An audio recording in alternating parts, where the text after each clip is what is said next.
time after time. I object to that. That's the second violation. One more and you're going to be removed pursuant to the court's rules of decorum. That's a second violation now. Now, as I was just saying, time after time, doctor after doctor, Mr. Olson has been cleared to go to trial. And to that end, this trial has been delayed significantly. The state had just started with a witness yesterday, and we had to abruptly end the day. And so I'm going to remind you, Mr. Olson, of my order yesterday, that you are not to make any more random statements regarding your symptoms or hallucinations in the presence of the jury. And you are to let me know by indicating that you want a break, at which time I will then release the jury to the jury room and give you an opportunity to place things on the record. The first violation of this order will result in a warning. The second violation will result in your removal from the courtroom until you can agree that you will comply with this rule. And the third violation will result in a removal with an opportunity to return, but the trial will not stop. We will continue. Is that clear relative to the court's order and possible sanctions, Mr. Olson? I object to all of that. Okay, well, you heard me state the rule, correct? I'm objecting to all of it. All right, I assume that you heard it because you're responding that you're objecting. You wouldn't know what to object to if you didn't hear it, so we're going to proceed. Okay, so all those things have been placed on the record relative to the jurors. Are they all here? Okay, we're missing one more. Yes, Mr. Olson? Okay, I have very serious issues that I need to get on the record that transpired yesterday regarding the jury and your deputies. And also I have the concussion protocol from my original diagnosis of... Okay, Mr. Olson, I am not the MD, okay? I am not going to be able to do any more than take what the doctors tell me as to their opinion and as to their findings. I have it right here. Okay, Mr. Olson, you're not listening to me, and so I'm just not going to waste my court reporter's energy, and I'm not going to take up any more time. Listen to me, and listen to me well. One, I am not in a position to make medical findings and draw medical conclusions. I can only take what's been provided to me. I can only take what's been provided to me by the doctors. That's it. You want to argue about their assessments and their findings, take it up with the doctors, not with the court. Okay, I have many issues that need to get on. Can I submit this to the court record, the concussion diagnosis and protocols that I should have been taken to the hospital when I was vomiting yesterday on the, and they found me vomiting in my clothes, and I was dry heaving because I had already vomited everything out. So it says right here that I should have returned. Mr. Olson, I'm going to stop you. Can I put it on the record? No, you cannot. You cannot, because I already explained. Now, this is the third time I'm going to be explaining this. That if you want to talk about the medical attention you received or you should have received, that's not within my purview. Okay. Additionally, if any of this may relate to the Sheriff's Department, they've been more than adequate in addressing your needs and in ensuring that any needs you may have are accommodated, including things such as even inquiring if you need a bathroom break, if you need water, checking up on you, immediately informing me of any symptoms that you reported, self-reported to them. So they've been more than responsive. Okay, it is amazing, actually, that you were able to be evaluated last night by a medical doctor at my request because, as you know, there are limited resources, and the fact that you took away that doctor's time because you were feigning your symptoms, you took away that doctor's time when other individuals could have used that doctor's time, says a lot about the time and attention that has been given to you by everyone who's involved in your case, from the deputies who've been in this court helping me, from the Sheriff's Department, from the state, from Attorney Wachulski, everyone who's been involved have been more than accommodating and understanding of everything that you've created for us. Okay. So there's that, but I'm not going to let you put any more on the record relative to your medical condition, okay? So move on. I have other things. I have other things to do, so I can't put it on the record. This is the documents in the court record. I can't put the okay. No. All right. So yesterday, your deputies were and this is all I'm requesting mistrial for numerous reasons. The deputies were speaking and texting about my case on their phones right in front of me in this room, up and down the hallways, and this could be proved by having their phones turned over. I heard them texting about my case with numerous friends, individuals, both of them. Also, I was brought through the hallways. The first medical emergency I had, I was brought, instead of having the nurse come into the holding cell. This was before I was given these clothes, by the way. The clothes were supposed to be in court staging so I could change before they paraded me through the courtroom, but they were not. They were in this room. And when I was first brought in, I laid down on the floor myself because I was dizzy. So when there was the first medical emergency, they did not call the nurse to come up here. They pulled me up forcefully, dragged me pretty much down the hallway. Yeah, I walked, but they helped me back all the way back to the unit where I'm at in the jail, which is pretty far, to have a nurse see me. So I was still in the puke-covered orange clothes, which I shouldn't have been because I was paraded through the hallways. Now, coming back during the 2 medical emergencies yesterday, and especially the first time, I was never given an opportunity to change. We were brought through the hallway in front of jurors, and I have most of the jurors marked down that see me, tried to get in an elevator with us. Instead, they went down the stairs. And I know they were they were discussing the case as well. Your deputy, Rivers, was antagonizing me, ridiculing me the whole way, making comments about my case. Not so much Bruce in that manner, but so I was brought through the first medical emergency. I was brought through the back, around somewhere in front, and through this courtroom, walked through in front of this courtroom in the morning, and walked through some very odd way paraded through the hallways to the back to the jail for the first medical emergency. Now, I don't know why that happened. I don't know why they're doing that. So the second medical emergency, I was brought out. Juror number, I believe it is 3, noticed me right away and turned around, and jurors, there were 3 jurors that tried to get on the elevator with us and instead went down the stairway because I was in the front of the elevator where everyone could see me in my orange puke-covered clothing. And that was jurors number, I'm still having difficulties, number 7, and the other 2 I can recognize, but I don't see them here. Now, so I do know them by face, and it's all on camera, and there might have been more, but I was really trying to not look at them, but it was too late, and everyone was out there. This was numerous times that I was paraded through the hallway in these clothes, even before I was given a chance to change into these clothes. Again, the clothes should have been kept in court staging. There was one extra set kept in court staging, but yesterday morning when I was picked up, I was not even given an opportunity. They were in such a rush, they had to get me down here immediately. Even when I came and I was covered in puke in my cell, they could have given me a new roll of clothes right away there. They have them right there to change out of those puke-covered clothing, so I would have the clean set of orange clothes to come to change into the court clothes, but that never happened. Let's see. So I'm still having a little trouble with my vision.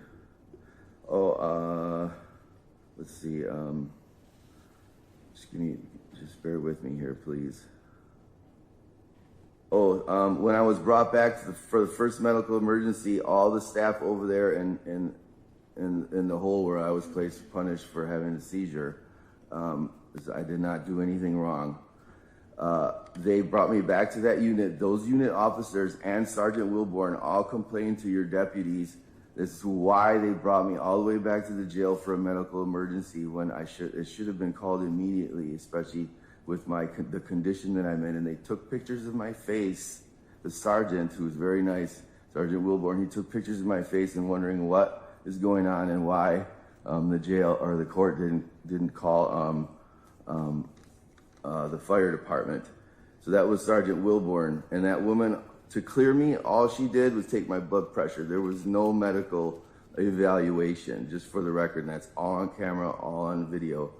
I have this all written down. It's still hard for me to see. Okay, I already said that. Okay, Mr. Olson, you need to hurry up and place the rest, because what I'm going to instruct you to do is, and Attorney Wasilewski, if you're able to provide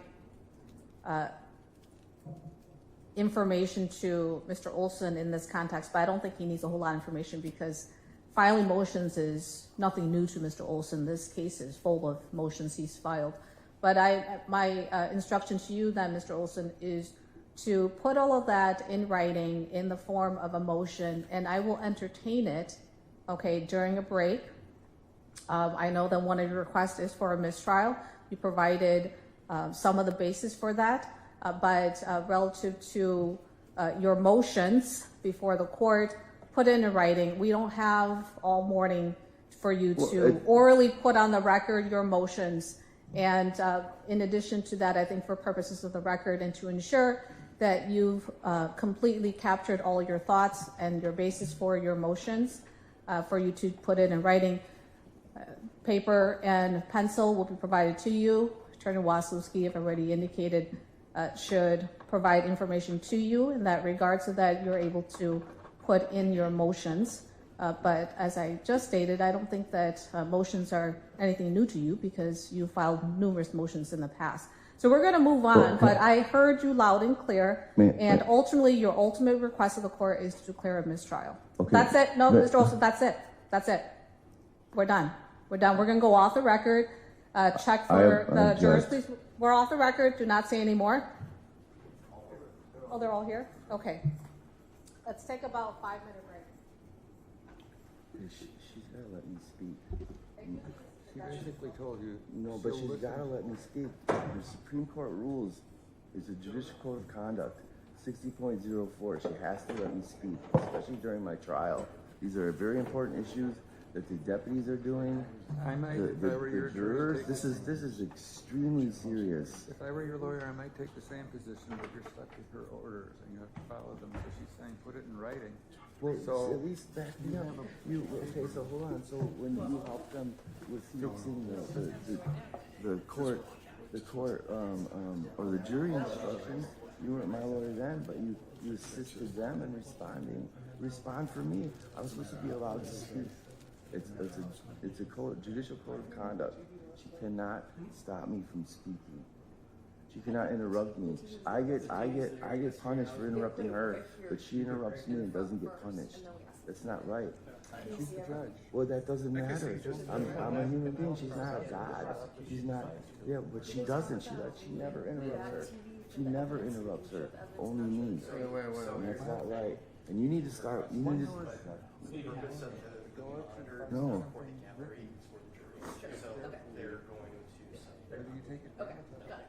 Yeah, so, and yesterday, yeah, this is important. This is all documented from the hospital.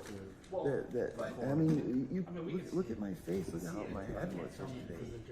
Okay, and so my medication, I should have, and she didn't. Well, that's bullshit. That's bullshit. But I don't need a diagnosis. This is yeah, but they cleared me from the hospital, but they diagnosed me with a concussion.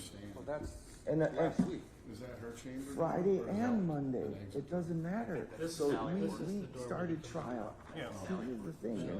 You're not on my side. You need to look at this. I'm not on your side. I'm not You're on anyone's supposed to side. be. I You're am my assisting standby. You're the still court, supposed and to if the court help me. says assist Will you, I you will. help them with the jury instructions to fix them for when they made a mistake?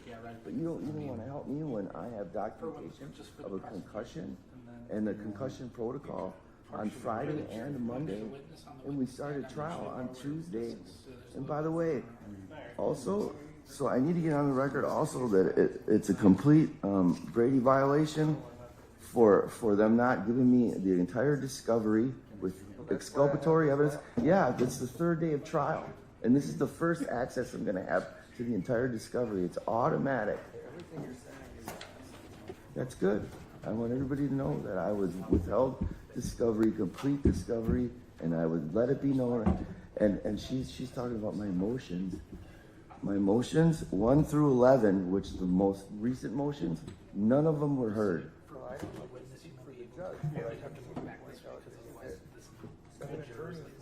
That has nothing to do with the case. Stop. They didn't give me the discovery though. Conradi didn't give me the last one before you. He didn't give me the discovery. Yeah, he doesn't want to hear it.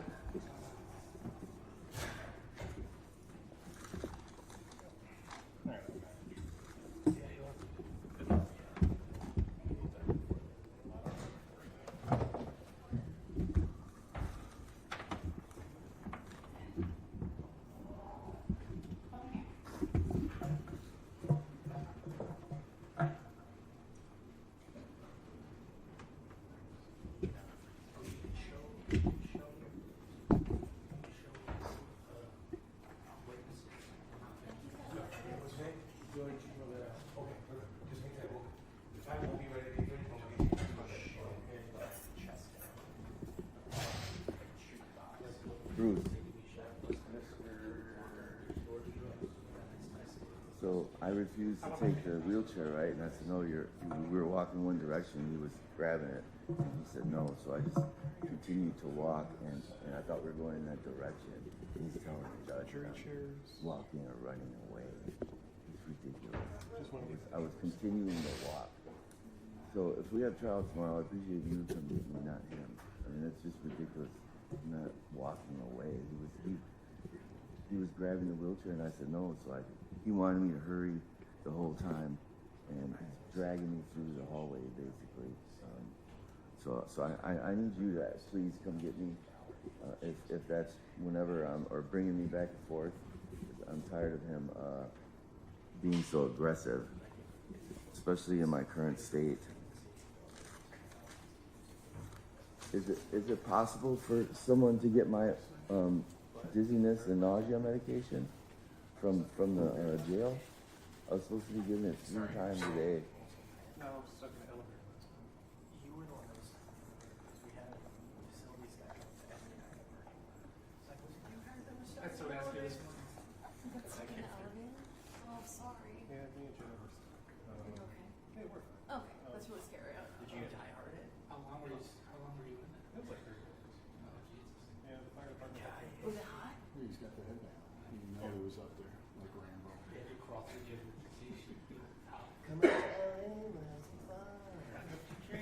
Bruce, I have the documentation right here if you want to look at it. Huh? It's a documentation for medications and my concussion diagnosis, 2 concussion diagnoses, one from Monday the 9th and one from Friday the 5th. No, you were not.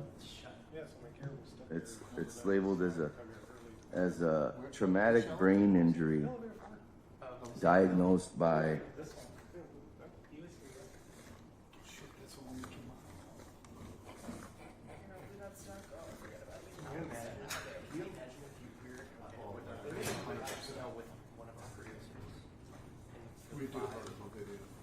So you need to help me figure out how I can get this on the record. This diagnosis of a brain injury, traumatic The diagnosis is concussion, also known as a traumatic brain injury. Did you really have to And this was, climb up that?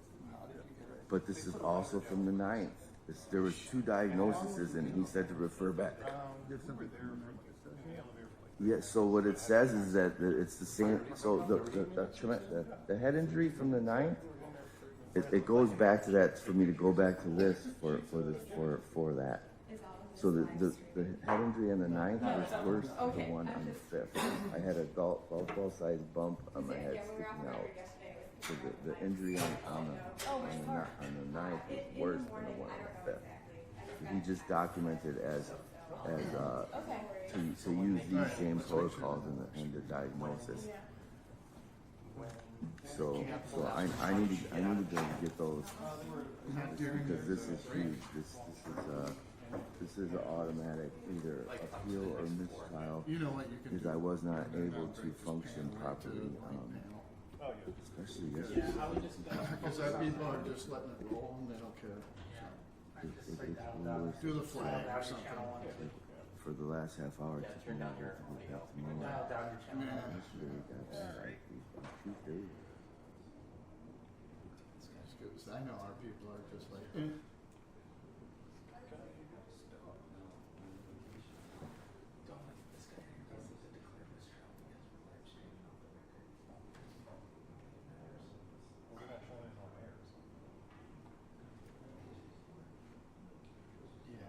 no. Is that what he was worried about? That's what they're usually, that's what the prosecution's worried about. You're asking us. Again, the viewers aren't trying these case. So it really doesn't matter what their purview is. I object, Your Honor, to this whole restriction of media in this fashion. Yeah. And filed in the I don't give a fuck container. Yeah. Your objection is noted and ignored.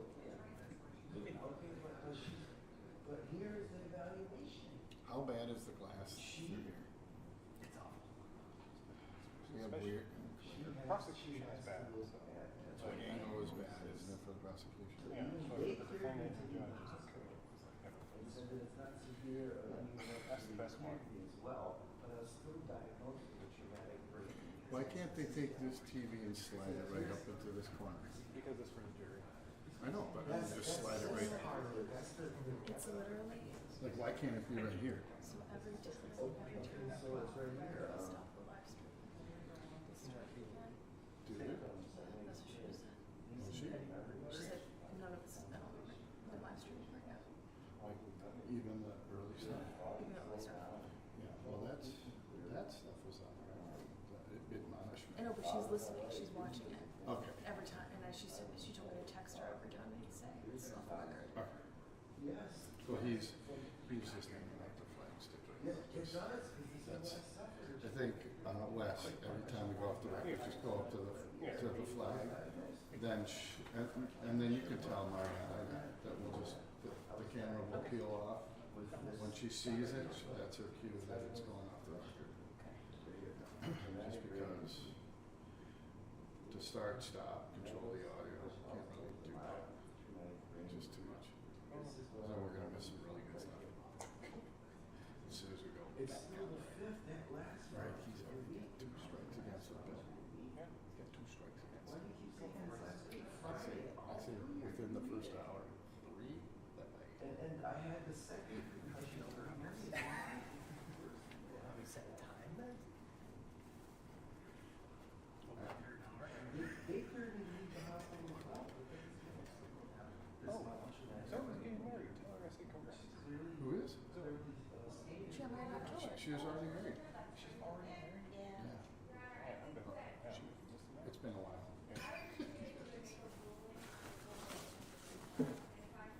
She's back. Did she wait till she's back on the record?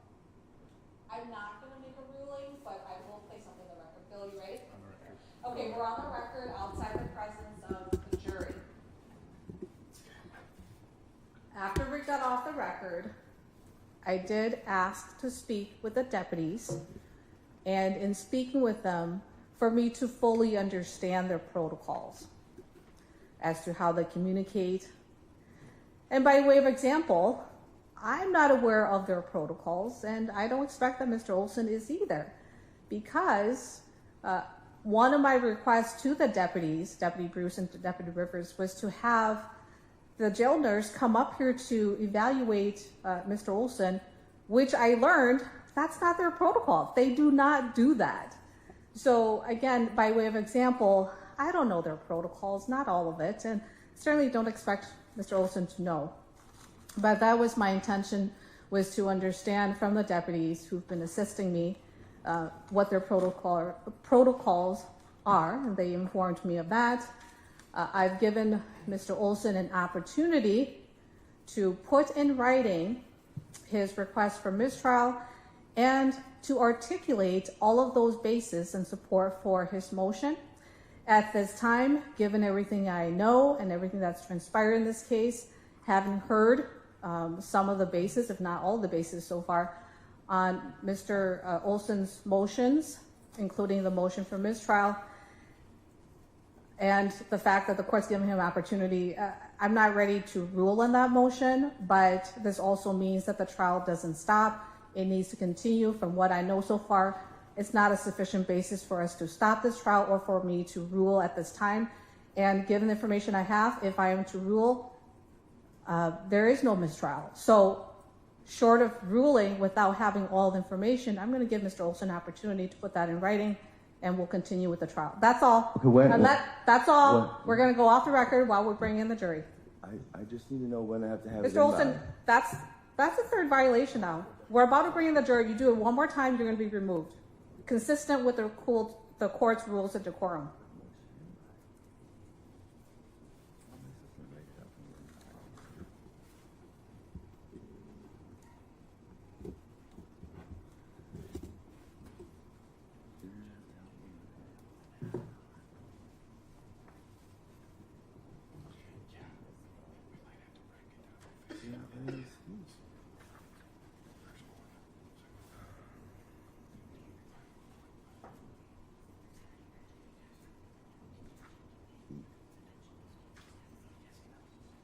I would like a copy of the judicial code of conduct placed on the record for the jury to read. I have it right here. The judge. Well, they have to. She's asked to let me speak. Sir, Bill, are you ready? Okay. We're back on the record just real briefly. And Attorney Sadowski, I didn't respond to your request, which is for you to have an opportunity to place on the record anything that you wanted in response. I will give you the opportunity. I just don't think that at this time it's ripe for a response, because I'm waiting on that written motion from Mr. Olson. The information, as I explained, the basis he's provided so far does not give me enough to make a finding and rule. And if I was to rule, I would deny that motion. But because I've given the opportunity, let's just give him the opportunity. That's fine, and I understand when not to speak. Okay, thank you very much. I appreciate it. So, Your Okay, we're Honor? off the record. Okay. Uh, Are they here? Okay, all let's right. bring them in. May I please say one thing? No, one violation.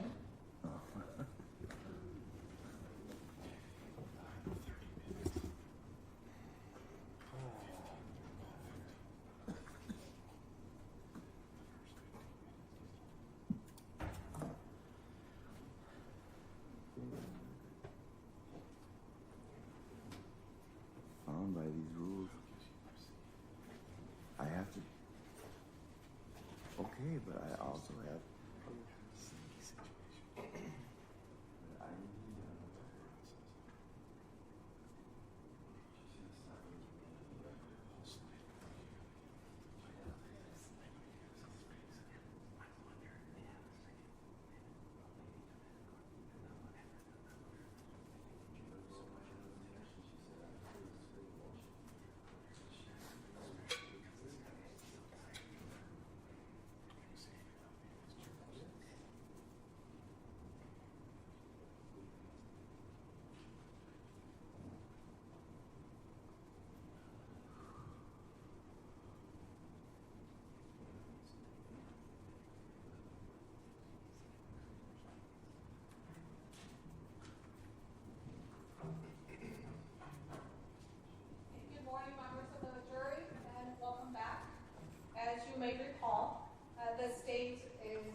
call their witness. State.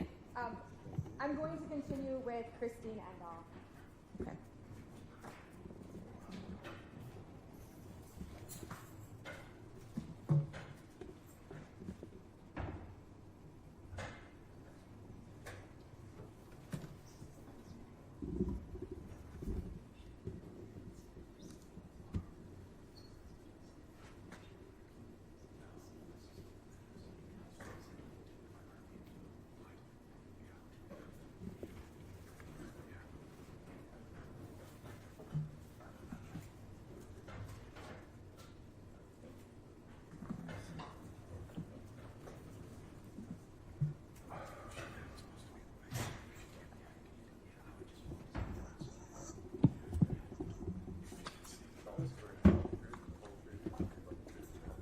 I do.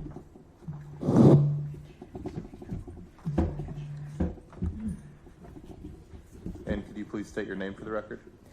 Christine Louise Endal. Thank you. Ms. Endal, we were talking about a burglary that happened at your brother's residence. Do you remember that? Correct, yes. Could you give us the address of that residence? 7251 South 35th Street, Franklin, Wisconsin. Thank you. And that's in the county of Milwaukee? Yes. Yes. And, I'm sorry, there's some Yeah, there's a little feedback. Okay, just a moment. Let me adjust the volume.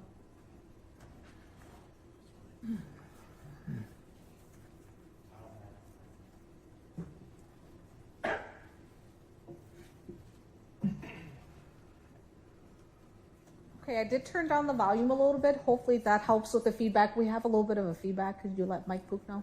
Okay, please continue. Thank you.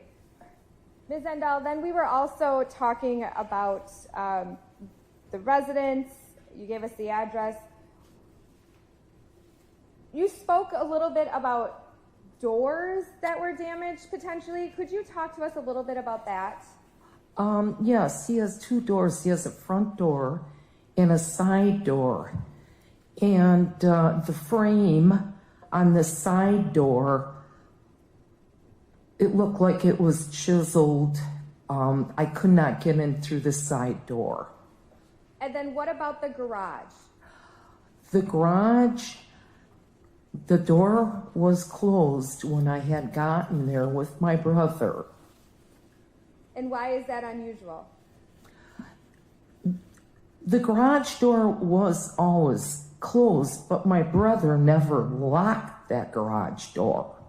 And what was the door locked or unlocked when you arrived? It was unlocked. Unlocked. Okay. And were there any items taken from either the residence or the garage? Not the residence, because it wasn't successful. He could not get into the house.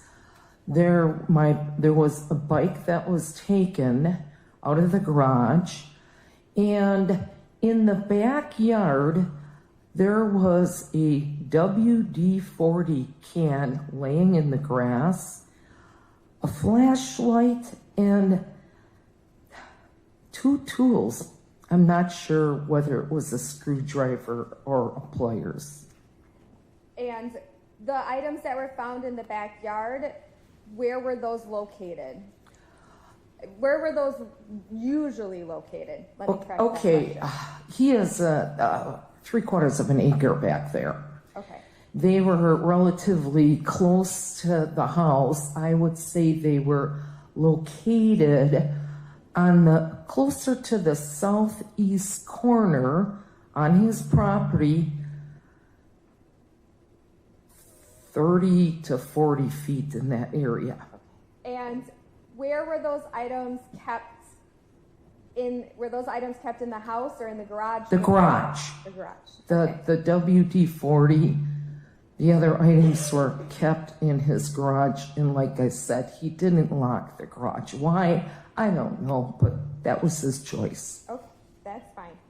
And I'm going to have the deputy show you what I've marked as, and I'm sorry, the numbers are a bit out of order, but 26, 36, 35, 24, 37, 38, 39, 25, and 34. And I'm sorry, that first number was 23 instead of 26. Okay, can you repeat those exhibit numbers again? Yes, 23, 36, 35, 24, 37, 38, 39, 25, and 34. Okay, thank you.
No, I'm fine. You can just submit it. It's just, yeah. That's fine. You can submit it. Just submit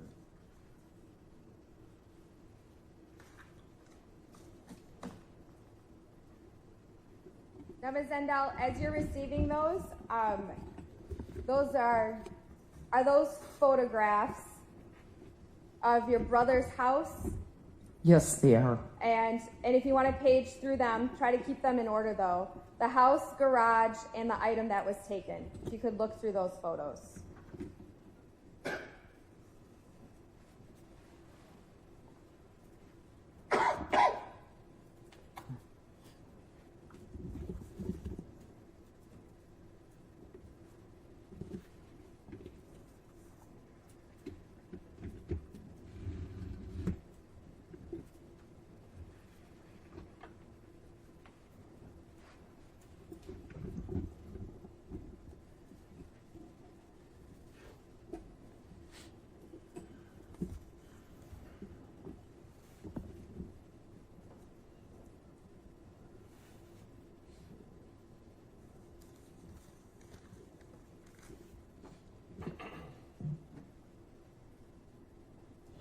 Okay. Okay, I'm done. Yes. And are those as the items looked on November 29th, 2022?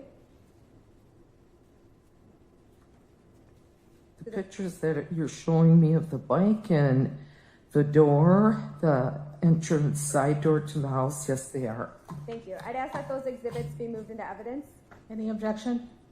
Okay, hearing no objection No received. objection. Okay, defense stated no objection. Thank you. And permission to publish? Yes, you may. Thank you.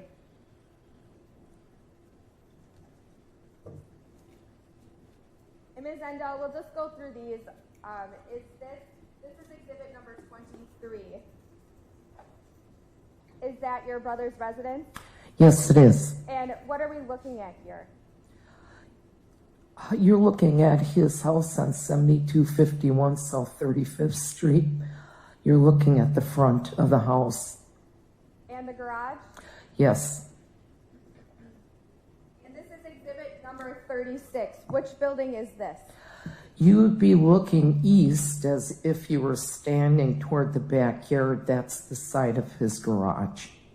And I'm pointing at an object towards the middle. What is that? Seems to be the garage door. Okay. And this is exhibit number 35. What is this? The garage door. Thank you. And that garage door is open? He leaves it unlocked. This is exhibit number 24. What is that? Oh, that's all my brother's stuff in that garage. Thank you. And exhibit number 37. What is this?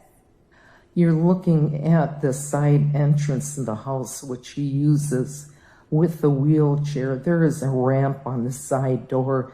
If you were standing there, you would be standing west of the house, looking south. Thank you. And exhibit number 38, what is that? That's another picture of the side door. And exhibit number 39, could you tell us about this photo? That's the side door, screen door open. The door trim by the lock is where it was noticeably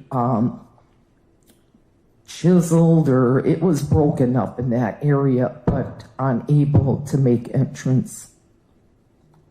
And I just zoomed in a little bit, although now it's not focusing. Where were those chisel marks? On the frame of the door, where the door knob is. On the left-hand side, yes. Thank you. Oh, there we go. Is that clearer now, where you can see it? I can see it pretty good, yes. Was that like that before you returned to this residence on November 29th? No. I was unable to use the lock to gain entrance of that door after that. Were you able to use the lock on a previous day? I believe you said you were there that day. Yes. Okay. And what are we looking at here in exhibit number 25? You're on, it looks, you're in the kitchen and you're looking at the door from the inside. Thank you. And this is exhibit number 34. What is this? That's my brother's bike. Where was that bike stored at your brother's house? In the garage. Did anyone have permission to take that bike or remove that bike? No. No.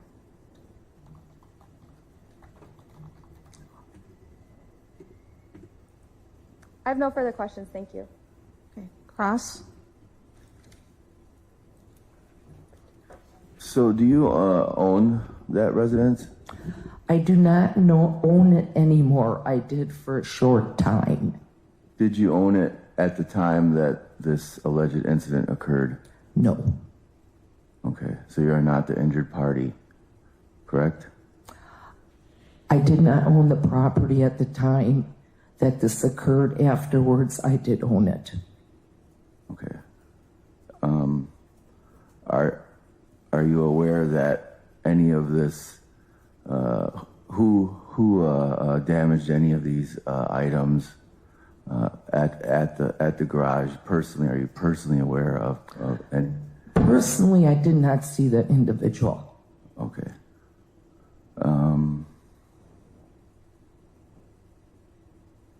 That's all I have. Okay, redirect. No, thank you. All right. Thank you, ma'am. You may step down.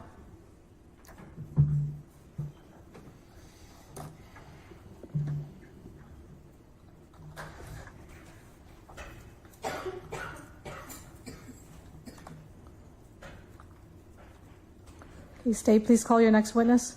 State calls Officer Jason Ireland.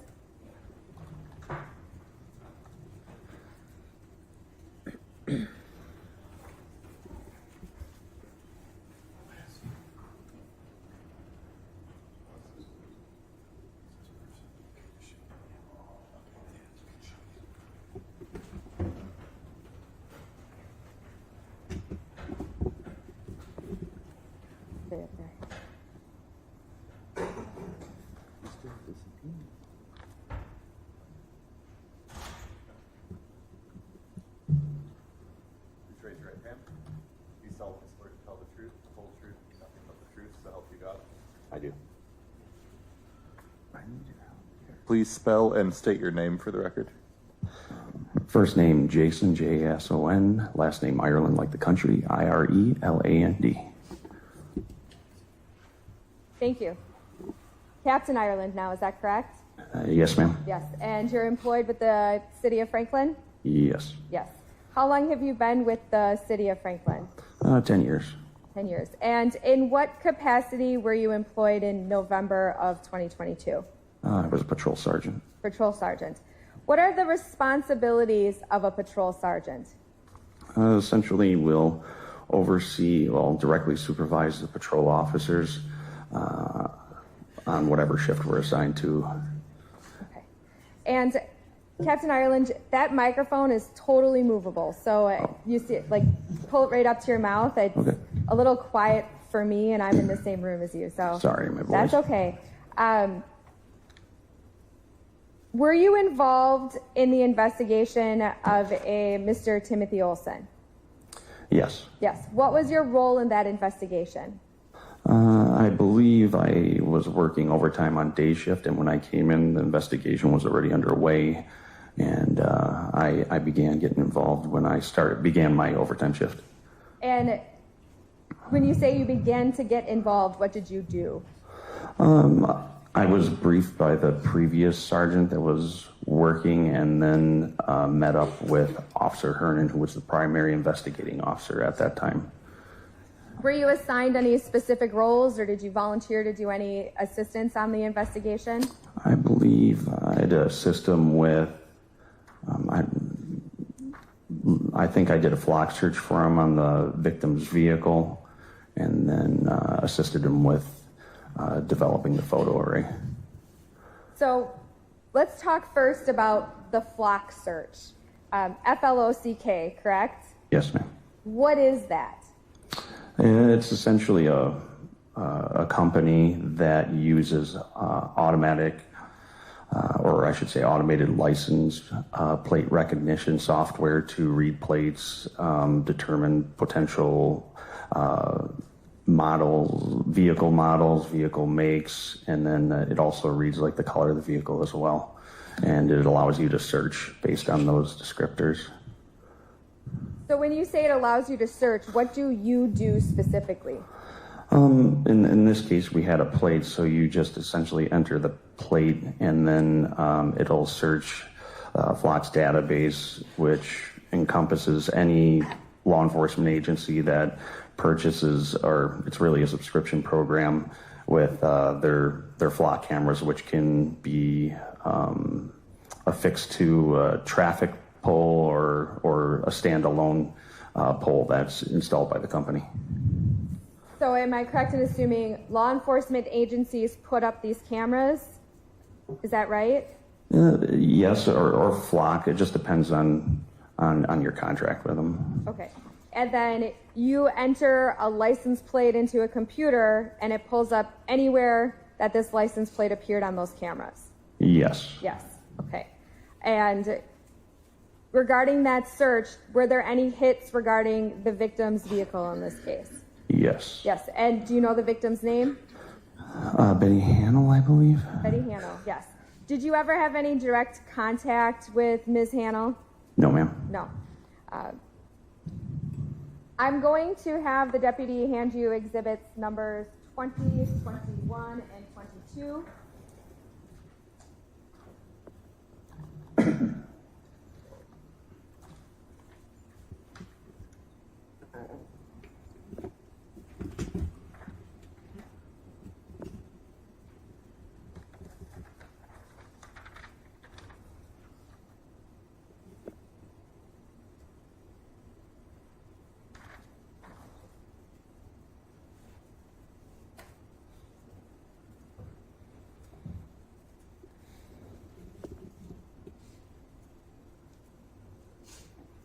Thank you.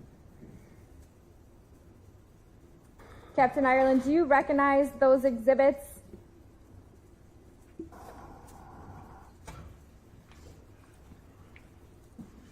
Yes. Could you tell us what those are? This is essentially when you search the flock database. These are the pictures that will show up when you conduct the search after you enter the license plate. And then what is the exhibit number 22? 22.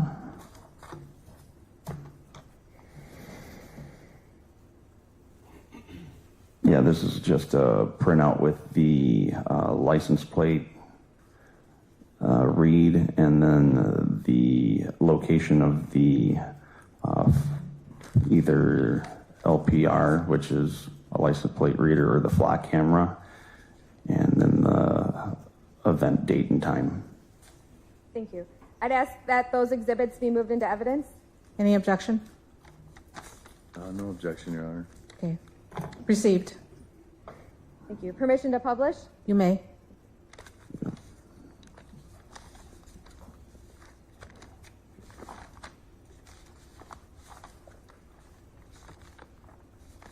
Thank you, Captain. I'm actually going to start with exhibit number 22. If you can't read it from where you're at, there's a TV right behind you. But could you tell us about what is on this exhibit? Kind of like my earlier description, it's an enlarged picture of the plate that was captured by the camera, along with the photo of the vehicle that it's capturing images from, the location of the camera, and then the timestamp, which is the date and the time. Do you remember when you ran this search? Not specifically, no. No. If it says the date is November 24th, 2022, would that be correct on the top there?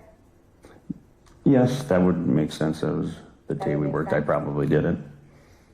Why were we interested in where Ms. Hanel's vehicle was going?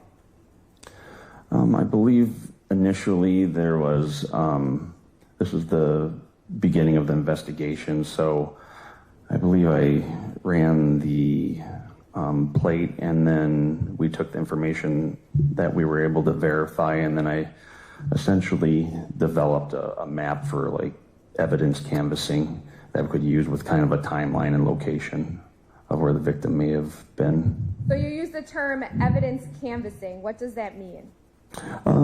Just going to those locations and potentially canvassing for witnesses or video surveillance from businesses or residential homes or anything of that nature.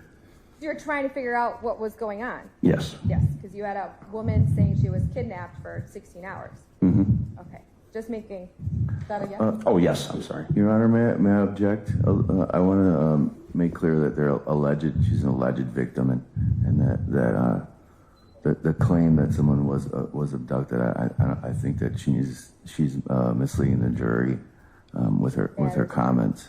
May I respond? Victim is a legal term that attaches at the time of the alleged crime per the Wisconsin Constitution. Objection is overruled. Please continue. Thank you. This is exhibit number 20. Could you tell us about this?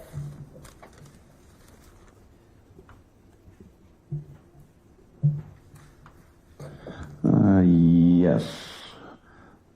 So What is that is kind of similar to the last one, but more specifically, I believe the enlarged pictures of the flock search, and essentially what it gives you is the plate that you searched, once again a timestamp, and then the location of the camera. Now, are these just bad photos, or is it this bad resolution when you look at the photos on the flock system as well? It depends on time of day, but yeah, when it's printed out like this, the resolution's a little worse, but yeah, at night it looks similar to what these pictures depict, but it's a tad bit clearer. Thank you. And exhibit number 21, tell us about this.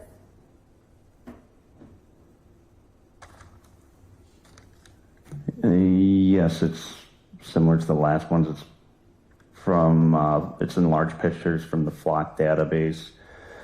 And then you can print it out, and usually shows it 2 to a page. It provides you with the potential read of the plate, the timestamp, and then the location of the camera. Great, thank you. And you stated you also helped compile a photo array. What was your role in that? I just used our reporting management system to develop the photo array for the officer. Okay. And what does that mean? So essentially, it's just a database of booking photos taken over as long as you've had them based on the people that participate with it's ProPhoenix, which is our reporting management system. But essentially, you can put a range for age, weight, and essentially create a photo array, and it randomly will grab 6 photos for you. At 6 photos or 5, and then the defendant? Well, it includes, you'll have the suspect, and then it'll have 5 other photos there to it. So for this case, you generated the photos in the photo array. Is that for the photo array? Is that correct? Yeah, just using the system, yeah. Yes. And then did you do anything with those photos? I believe I probably just printed them out for the Officer Hernan. Did you put those photos into manila folders? No. No. Okay. You printed them out for the officer to handle. Yes, and then they have to create it with instructions to give to the person administering the photo array. Do you know who you gave those photos to? It would have been Officer Hernan. Great. And then do you know if Officer Hernan then put those photos into the manila folders? I don't. You don't know? Okay. No.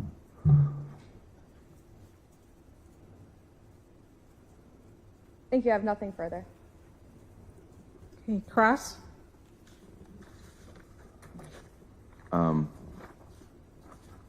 So you're not personally aware of any guilt by the defendant in any crime. Is that correct? Personally aware? Objection. Relevance. Okay, sustained. Next question. I mean, that's pretty much the entirety of the case. So if he's aware of it. Avoid commentaries. The court made a ruling. Next question. That's all. Okay, thank you, Captain. You may step down. Thank you.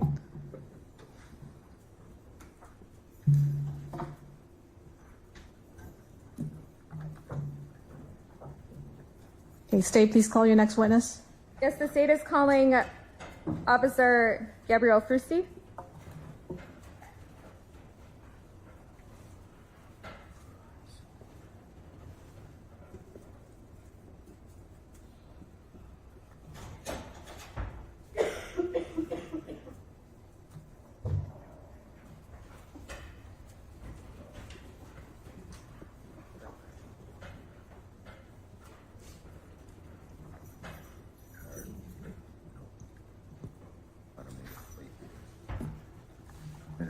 Please raise your right hand.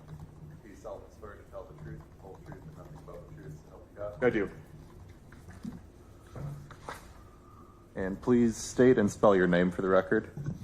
Officer Gabriel Fristy, Gabriel Frusti. Thank you.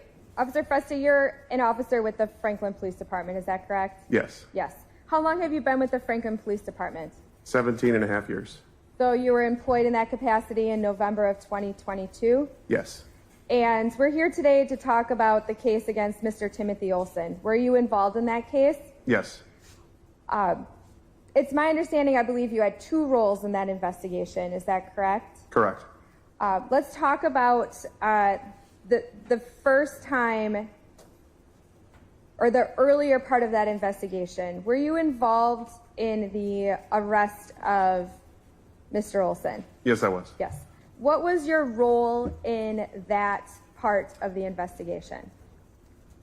I located Mr. Olson at the intersection of West Rawson Avenue and South 35th Street in Franklin. And when you say you located him, what did you do or observe? Our shift had been made aware that the department was trying to locate Mr. Olson, reference this investigation. Photos of him had been disseminated to officers in the department, and we were made aware that he had been seen in that area of the city the previous day. I went to that area and parked in about the 3300 block of Rawson, which is a couple blocks up from that intersection I mentioned before.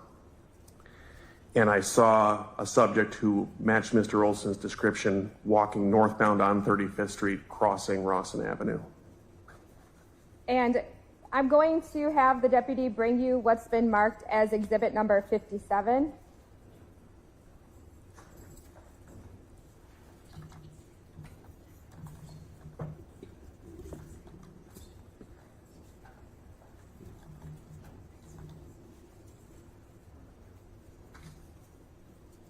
Officer Fristy, what is that I am showing you?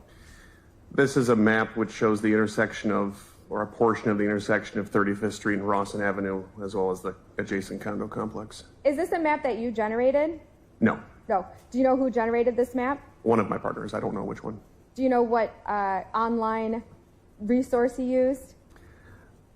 It appears to be Google Maps. Google Maps. And Google Maps is publicly available. Anyone can print this out? Yes, Yes. All right, have you reviewed this map previously? I have. Yes. I'd ask that exhibit number 57 be moved into evidence. Any objection? No, Your Honor. Received. Permission to publish? You may.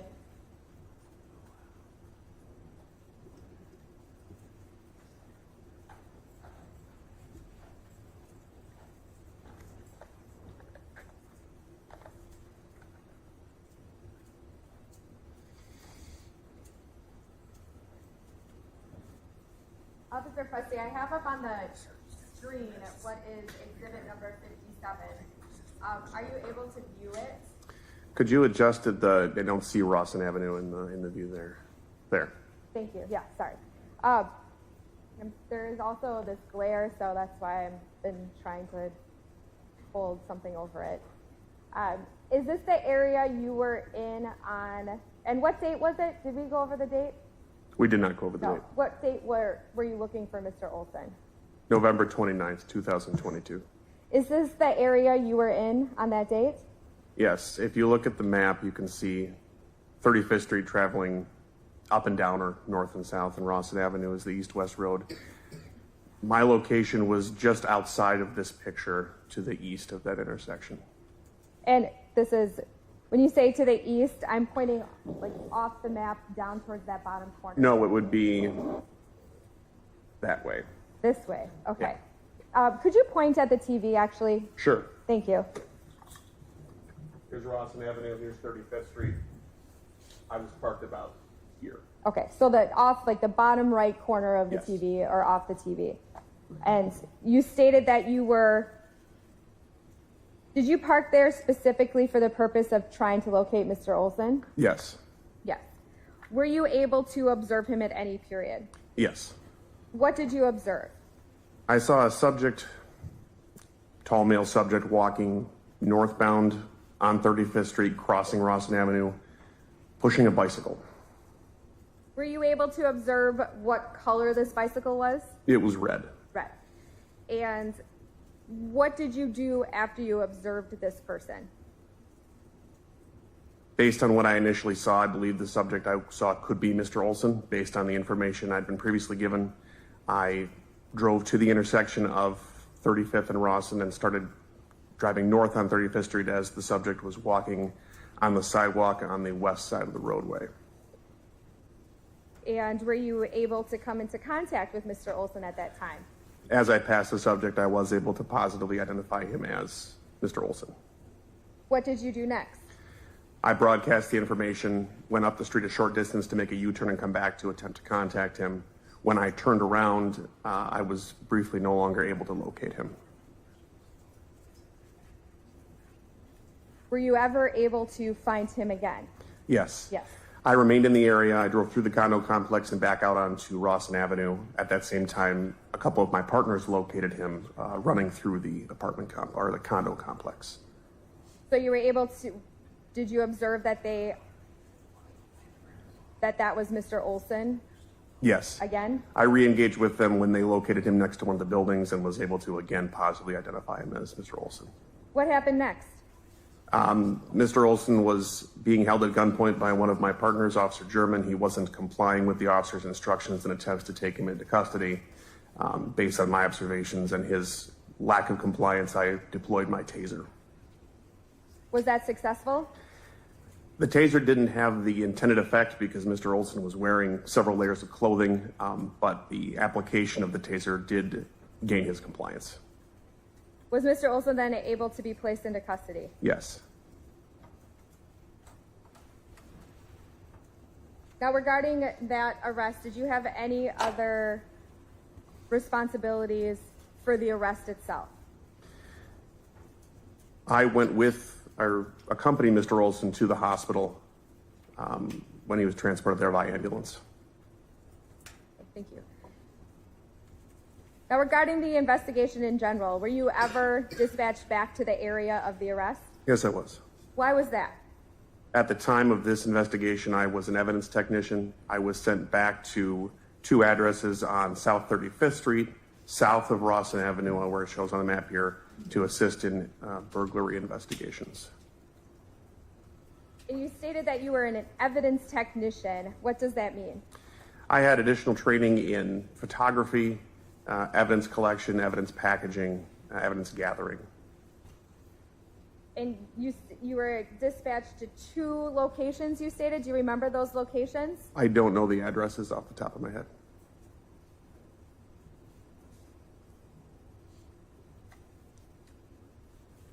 Were those 2 residences or something else? There was a residence that received an initial call for a burglary. The second one was a burglary to an RV parked at the adjacent residence. If I told you the garage burglary was at 7251 South 35th Street, does that sound correct? I believe so, yes. Do you remember who the owner or resident or caretaker of that residence was? I don't. No. Was that Jan Endal? That name sounds familiar, yes.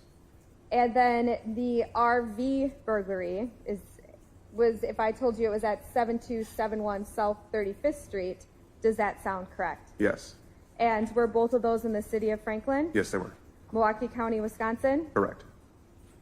And which did you go to first? The first residence where the garage burglary occurred. Garage burglary. And when you arrived at the garage burglary, what was your role? Initially, I took photos of damage to a door, photos of the scene overall, and photos of items of possible evidentiary value that were found laying in the yard around the property.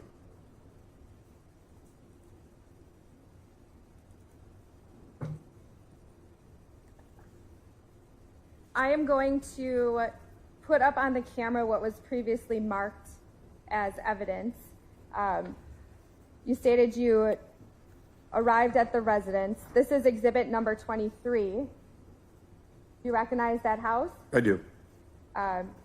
Is that the house you responded to investigate the burglary? Yes, it is. And this is exhibit number 36. Do you recognize that? Yes. What is that? That's the garage and the man door to the garage.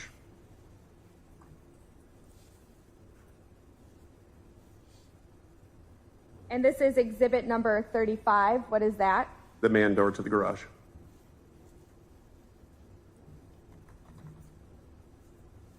And then I'm going to show you what was marked as exhibit number 39. Do you remember what that was? What this is? That's the side door to the house on the south side. No, I'm sorry, the north side of the residence. And why did you take a photo of that? Because there was damage to the door. What was significant about that damage? It looked like it had been caused intentionally to gain entry to the residence. Objection, Your Honor. To the question. He's making assumptions. Okay, you object to the form of question or something else on the basis relative to the question. I don't need a response from the state. Objection is overruled. Thank you. Now, you stated that it looked like it was done intentionally, but let's go through why you believe that to be true. Okay. Why? The damage to the door looked like it had been caused by a tool used to attempt to override the locking mechanism or break through the doorway. How many burglaries, home entries have you investigated in your career? Dozens. Dozens. How many times have you seen marks like this? Marks specifically like this, I can't say. Marks of tool marks used to try to overcome a lock or force a doorway open many times. So you would say in your training and experience, this was done by a tool? Yes. Yes. In order to gain entry? Yes.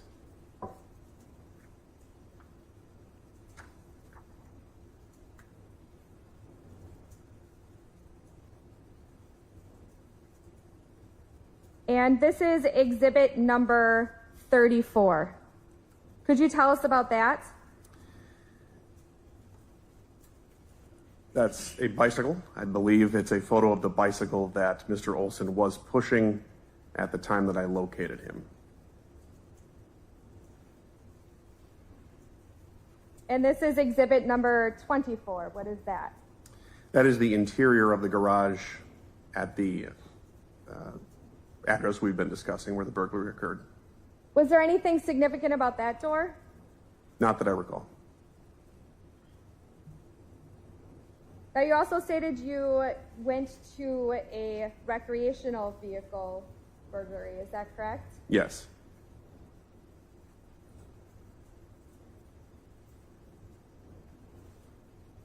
And what was your role at that investigation? Again, to take photos of damage, excuse me, collect any evidence. I also did speak with the complainant for that burglary. I'm going to have the officer show you what I have marked as exhibits numbers 46 through 56.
Do you have those, officer? I do. Do those photos look familiar to you? Yes, I took these photos. And are they as they appear on November 29th, 2022? Yes. I ask that those exhibits be moved into evidence. Any objection? No objection, Your Honor. All received. Thank you. Permission to publish? You may.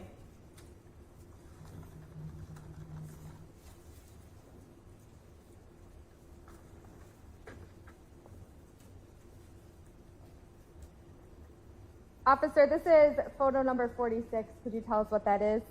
It's a photo of the RV, And 47? another angle of the same vehicle. Thank you. And this is exhibit number 48. Close up of the entry door to the RV. What's significant about the entry door? There was damage to the entry door. This is exhibit number 49. Could you tell us about that? This is another close-up of the entry door right by the locking mechanism where we can see that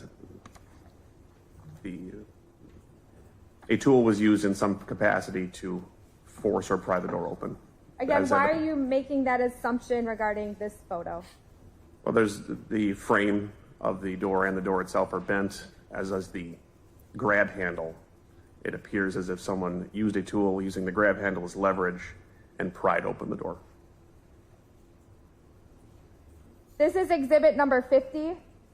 Could you tell us about what this is? The interior of the RV. Exhibit number 51. Another shot of the interior. Is it typical to take photos of everything in a residence, an RV, with a burglary? Yes, it is. Yes. Is there any particular reason why you took photos of certain things, or is it just to document what it looks like? Overall documentation of the scene. This is exhibit number 52. What is that? Another shot of the interior, I believe the sleeping area. 53. The kitchen. Kitchen of the RV. Yes. Exhibit number 54. Another shot of the interior. And exhibit number 56. The bathroom of the RV. Is there any significance to that photo? Yes. Could you The bathroom of the RV had been used. Someone had urinated and defecated in the bathroom, or in the toilet, I should say. And why was that significant? The RV had been winterized and prepared for storage. The bathroom was not functional. And exhibit number 55. The upper bunk above the cab of the RV.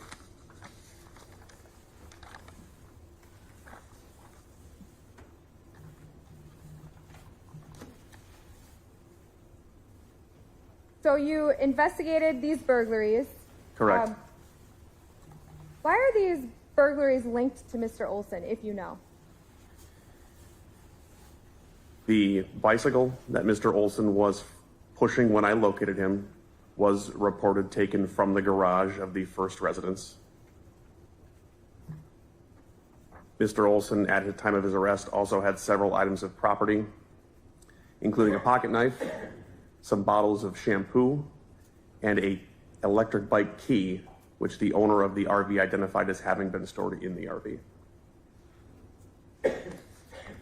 Did you have any other roles in the investigation regarding Mr. Olson? Yes. Could you tell us about what else you did in this investigation? I believe it was 2 days later. I'd have to refresh my memory on the date. I was sent back to the condo complex to recover a crowbar that had been found. If I said it was just the next day on November 30th, would that be correct? That would probably be correct, yes. And then I'm going to refer back to exhibit number 57. When you say you went back to the condo complex, are you talking about a building in this photo? Yes. Yes. Which building are you talking about? I'll point that out. Perfect, thank you. This building here, and specifically this patch of grass on the west side of the building. So you pointed to the building on the, it almost looks like a double building, on the right side of that photograph. Correct. And then a patch of grass very close to that building, but in the middle of the photograph, for lack Correct. of a better term. Okay, thank you. And you were dispatched there for a crowbar? Correct. I'd ask that exhibits numbers 58, 59, and 60 be shown to this witness.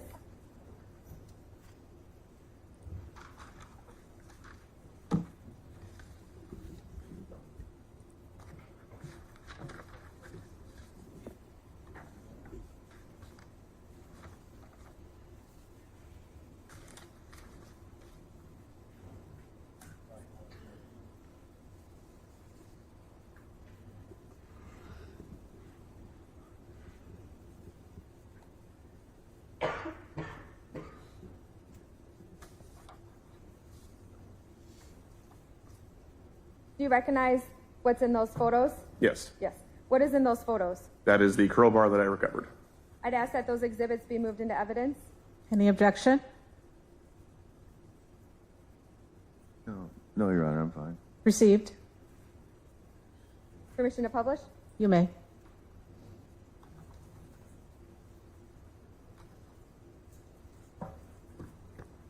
And I'm just showing what is marked as exhibit number 58. What is that? That's the crowbar. And this is exhibit number 59. What is this? That is a close-up of one end of the crowbar with a scale for reference. And then exhibit number 60, what is that? The other end of the crowbar. And what is the significance of putting a ruler next to these? We take scale photos for reference so that in this particular case, tool marks, if necessary, could be compared to damage caused by that tool. Did you ever take the crowbar to the scene and try to match it up? I did not have that opportunity, no.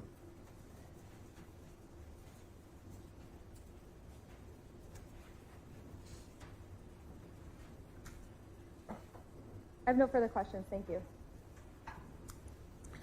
Okay, Cross. So I would like to know if you had the body cam footage of when you tased Mr. Olson, which is part, I believe, of maybe your complaint of resisting obstruction.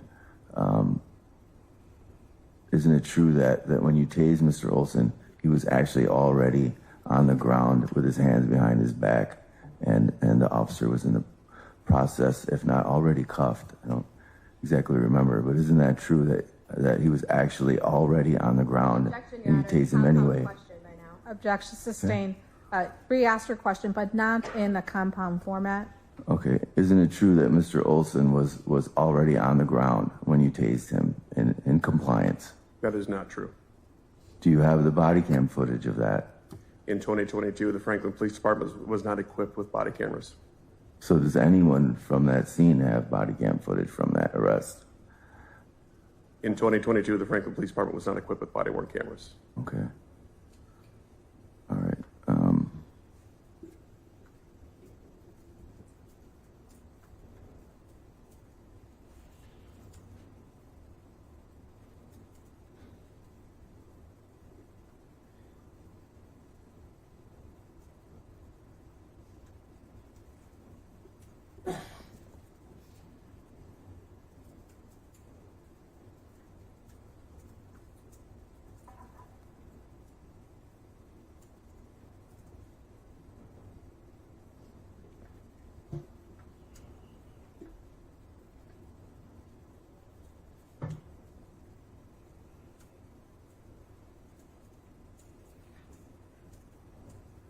All right, so again, the crowbar was found, and was that actually linked to Mr. Olson? In what respect? In any evidence, DNA? I'm not sure. That was never found in Mr. Olson's possession, and nobody ever seen him with a crowbar, is that correct? I can't comment on what anybody else did. I did not see Mr. Olson with a crowbar. Okay, so you found damage on the house, but that was never broken into, is that correct? Entry was... Objection out of the knowledge of this witness. Overruled. You may answer the question if you know it. Entry was not made to the residence proper, at the residence where the door was damaged. And so the crowbar was never measured to any damage that was committed to any of these properties that you investigated, is that correct? To my knowledge, it was not. Okay.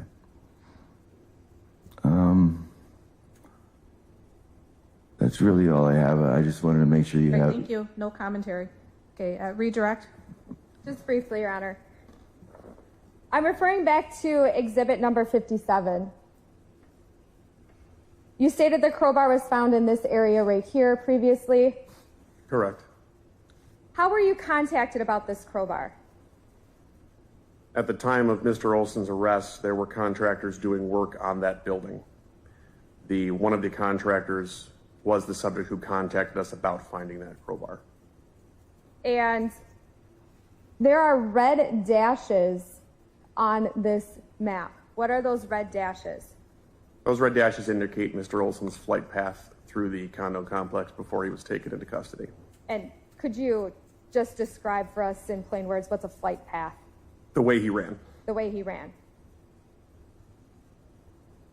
Nothing further, thank you. Recross on that? Yes. So did you witness Mr. Olson actually running? I did not. Also, when Mr. Olson was arrested, did he have a bike in his possession? Not at the time of his being taken into custody, but I did see you with that bike prior to. Could you direct the witness to only answer the question? He's answered. Next question, please. So I just want to be clear, was Mr. Olson found in possession of this bike when he was arrested, yes or no? I witnessed you in possession of the bike. Objection, Your Honor. I'm asking if when... Mr. Olson, move on. I object to that.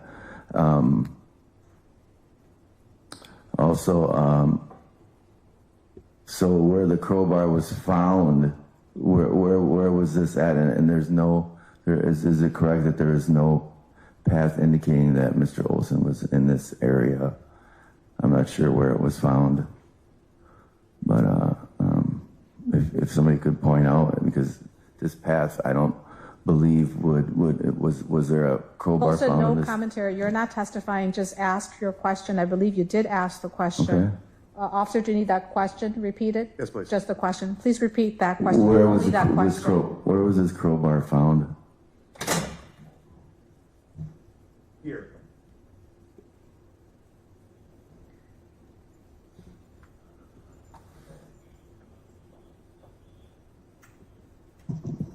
I believe the record should reflect that the officer or witness pointed to the lowest part of the red dotted line on the picture in that exhibit. Officer, was that in between the two buildings in the bottom center of that picture? Yes. There's a tree here, there's a patch of grass in between the eastmost building and the west building of the condo complex. The crowbar was found in this grass right here. All right, thank you. Okay, next question, please. No. All right, follow up to that, State? No, thank you. Thank you, officer. You may step down. Thank you.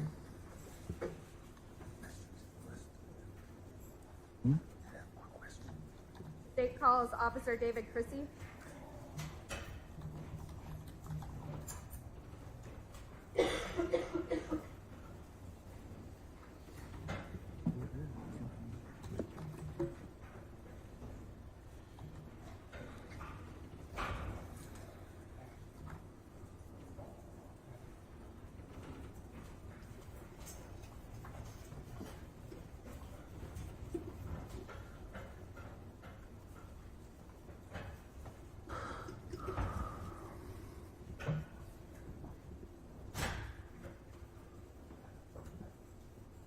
Please raise your right hand. Solemnly swear to tell the truth, the whole truth, and nothing but the truth, so help you God. I do. Please state and spell your name for the record. Officer David Chrissy, DAVID-CRISSEY. Officer Chrissy, you're employed by the city of Franklin, is that correct? Yes. As a police officer? Yes. How long have you been employed in that capacity in the city of Franklin? Just over 12 years. So you were employed in that capacity in November of 2022? Yes. Were you involved in the investigation where Timothy Olson was the suspect? In the investigation part of it, no. But the follow-up and arrest of the case, yes. Yes. Okay. So specifically the arrest, right? Yes. Yes. When you say you were involved in the arrest, what was your role? On that morning, in roll call, our sergeant had given us information that the suspect was believed to still be in the area. He was reportedly to be seen by a local business that's in the near area, and we were provided photos, a description of what he was wearing at that business, and we kind of had a lot of us in that general area on the morning. On what morning was that? It would have been November 29th. Of 2022? 2022, yes. So when you say there were a lot of us in the area, where were you specifically that morning? Specifically, I was on Rawson around 27th Street, 35th Street, more or less just driving around in that area of the city. And I'm showing you what was previously marked as exhibit number 57. Have you seen this exhibit before? Yes. Yes. How have you seen this exhibit before? As you and I talked. Right. So did you create this map? I did not. No, one of your colleagues created this map? Yes. And when you say you were on Rawson driving around, is Rawson Avenue on this map? Rawson Ave would be the road on the very bottom of that picture. And I'm pointing to it with my pen, so right there is Rawson Road? Yes, Rawson Ave. Rawson Ave. Yes. Thank you. And is this in the city of Franklin, Milwaukee County, Wisconsin? Yes. Yes. Why is this area specifically important? So this is 35th Street, the road that's on the right of that picture. And then just a few blocks over is 27th Street. The local business where he was reported to be seen the night before is just a few blocks away. Also, just to the south of, or to the bottom of that picture, there's the business where the case initiated. And that's Casa de Giorgio? Yes. Yes, okay. And you stated specifically you had a role in the arrest. What did you do for the arrest? So while I was driving around in the area, P.O. Fristy had called out on the radio that he was 90% sure he saw the suspect in this case. He described him as wearing a dark black jacket, dark jeans, and a black knit hat, which also matched the description from the local businesses. And he described that person being on 35th Street, Rawson area, and then saw them go to the east, west, which be to the left of that picture. Once he called that out, I then drove to the area and I began checking westbound on Cypress Lane, which is the road at the very top of that photo. And I am terrible at directions, and this photo is upside down and backwards from what everyone else is looking at. So could you point like which direction you were traveling on this photograph? Officer, you can step down and then point and then state if you can narrate for the record. Yeah. So the photo is oriented in north, west, east, and then south. Okay. So just to get it, you were pointing at the top of the photo as north. Yep. And then west is to the left, and east is to the right, and south is to the bottom. Yes. So where were you traveling? Just point and I'll narrate. Okay. So you were going from right to left on Cypress Ave? Yes. Okay. Please continue. So as I was going down Cypress Avenue, there's that large space you can see in between the two houses. When going through there, I was looking to the left, and in that tree wood line there, as you can see, that separates the condominiums, which is those buildings on the low left of the low part of the photo, and then the residential housing. That tree line, I saw a male, white, wearing a black knit hat, the black jacket, and dark jeans. When I saw him, he was in that tree line, and in like a crouching position, partially behind the tree, but your head kind of looking around the tree. So it looked like they were hiding, but also trying to like see around where they were hiding.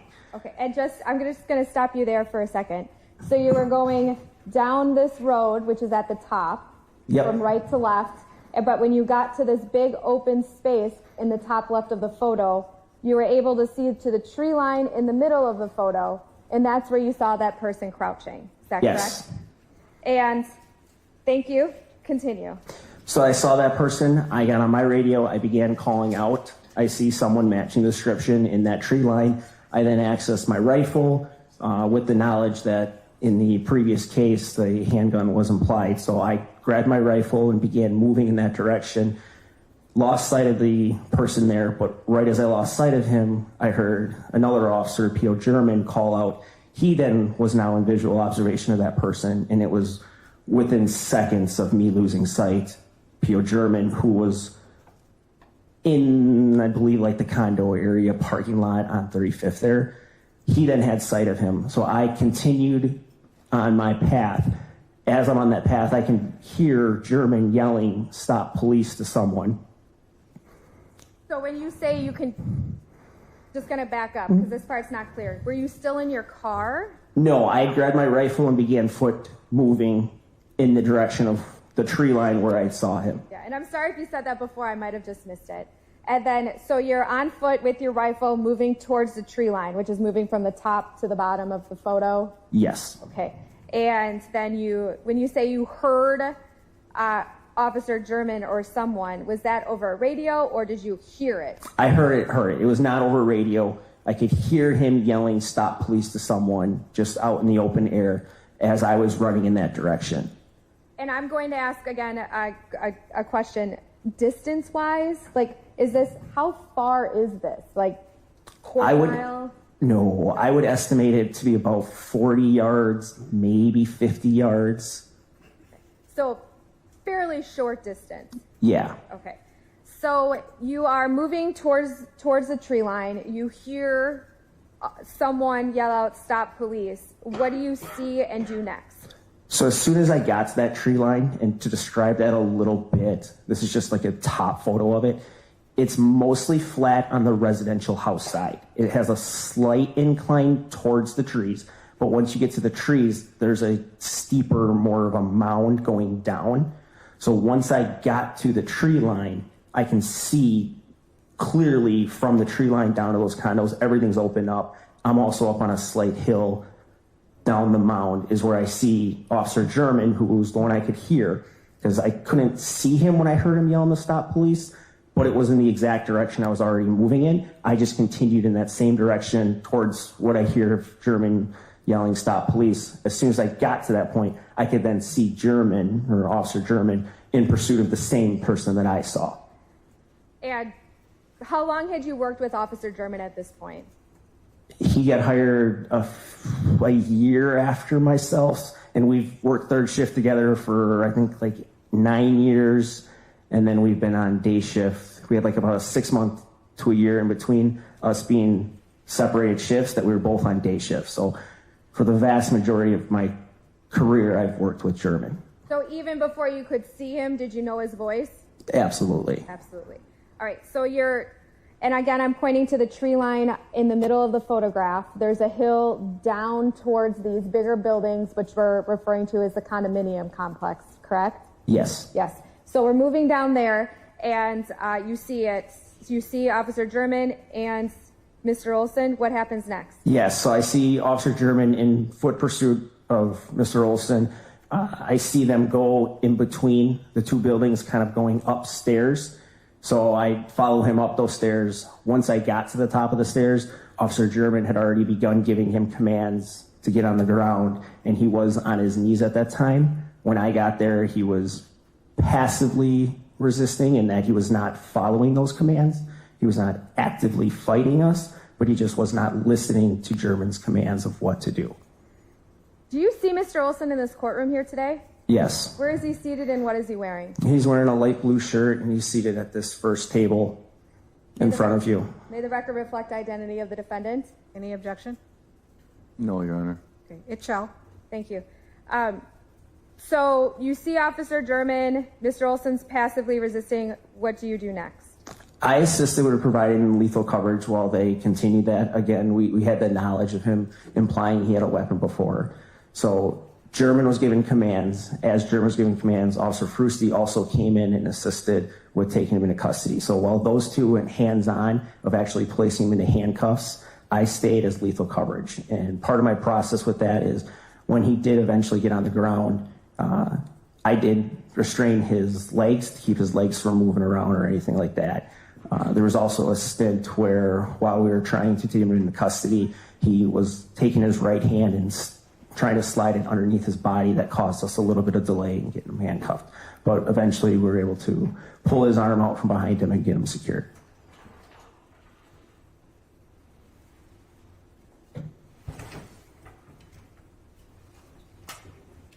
After he was secured, did you have any other roles in the investigation?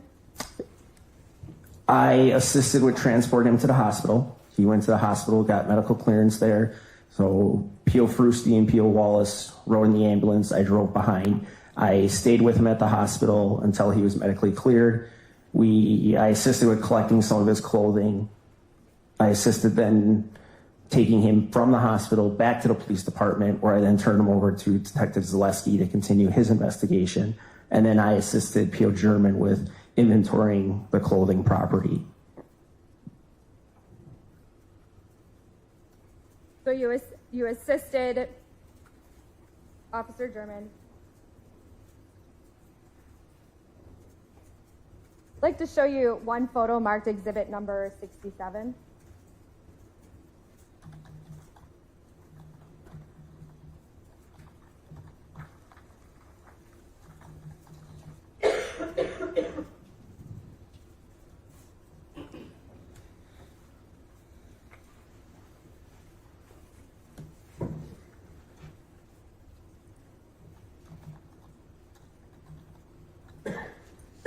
Do you recognize that photo? Yes. Why do you recognize that photo? It's the photo of after he was taken into custody and moved down to the road where P.O. German and then P.O. Wallace conducted a search of him. And then I am in the photo.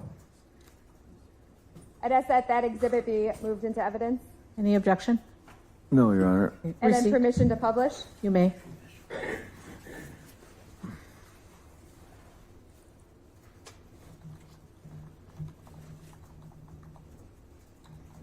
This is exhibit number 67. Is this what you were looking at? Yes. Yes. And that's you on the right side of that photo? Yes. Who's in the middle? Mr. Olson. And who is on the left? P.O. Gary Wallace. Were you involved in the attempting to identify Mr. Olson? Not directly, no. Did you take the photographs of the clothes as they were being placed into inventory?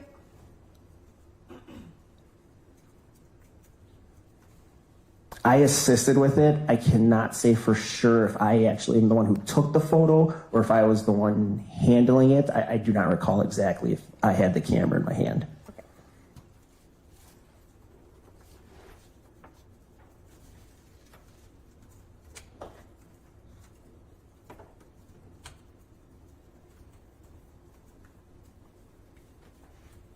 I have no further questions. Thank you. Okay, Cross? So are you aware of Mr. Olson actually stealing any items, breaking into any buildings, dwellings? Are you personally aware of did you personally see Mr. Olson committing any of these acts? I was not a part of the initial investigation. Okay, and when you arrested Mr. Olson, did you see the other officer tase Mr. Olson when he was already on the ground? I did see you get tased. And Mr. Olson was already on the ground, isn't that correct?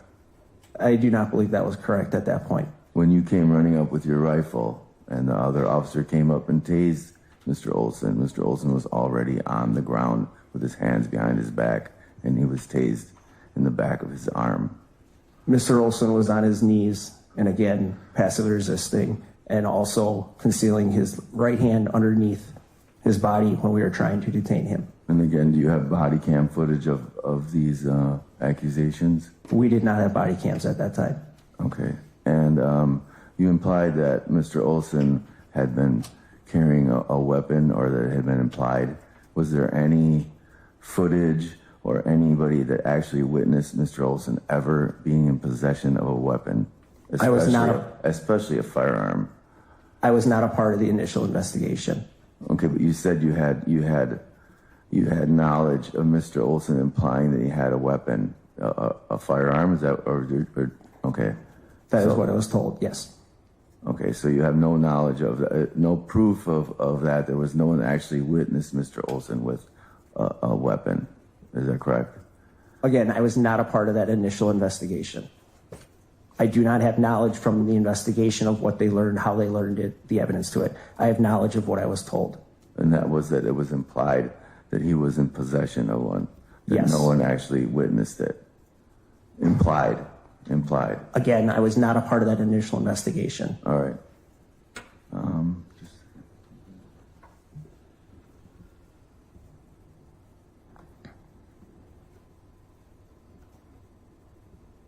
So you never found any firearm when you arrested Mr. Olson. Is that correct? Objection asked and answered.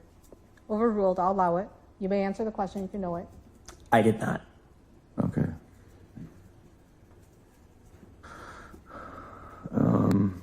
Well, that's all. Redirect. Just briefly, officer, you stated passive resisting. What is that?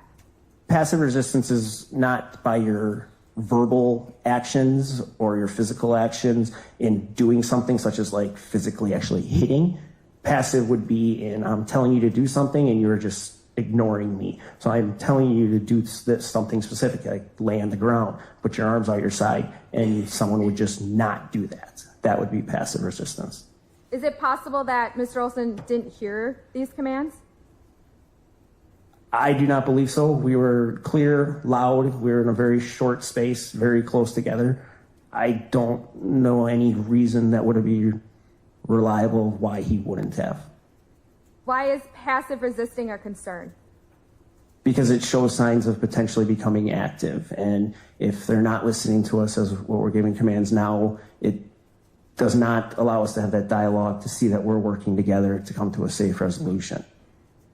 You also stated that there was a hand in the pocket. Tell us about that. I don't know specifically in his pocket. It was when we eventually did get him onto the ground laying flat, it was underneath his body. So I can't specifically say it was pocket, but it was just underneath him, and it was just that one arm. Was that concerning to you? Yes, and that's why I maintained the lethal coverage while the other two officers were trying to get him detained. Why was that concerning to you? Because of the previous knowledge of him implying that he had a weapon, and when people are resisting us, when we're trying to take him into custody, there's always the concern of, are they going to pull something that we can't see and then use it against us?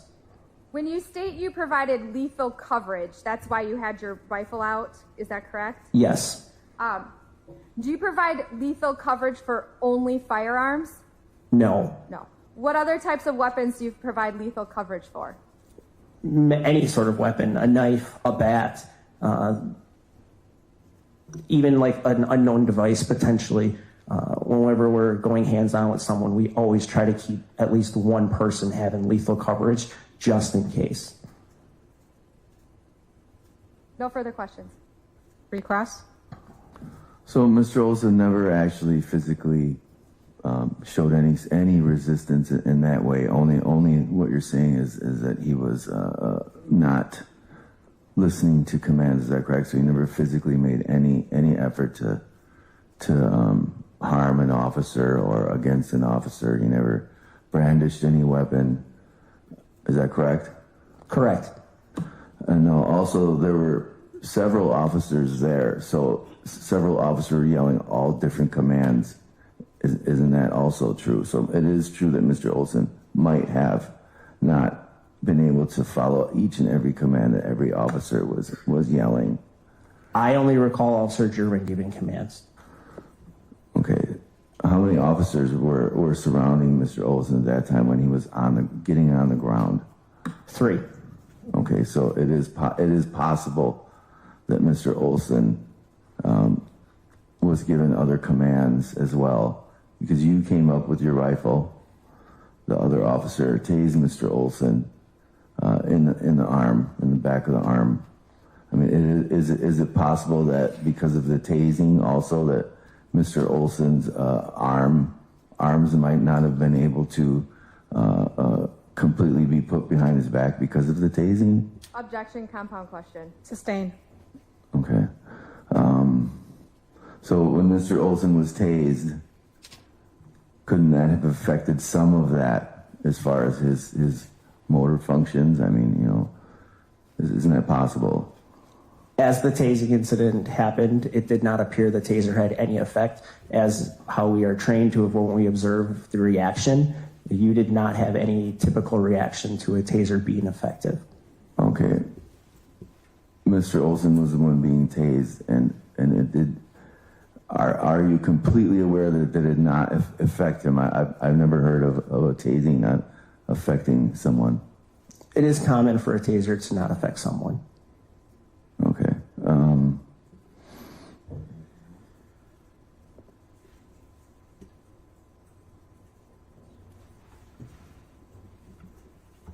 That's all. Okay, follow up to that? One question. Were you yelling commands to Mr. Olson? I was not giving any commands. No further questions. All right, thank you. Thank you, officer. You may step down. Thank you. Okay, members of the jury, it's now 10:06. I think it's time for a break, and we've been going a little over an hour. And so plan for about 5 to 6 minutes, a shorter break, and then we'll bring you back. I remind everyone that this case is not concluded. Therefore, do not talk about this case.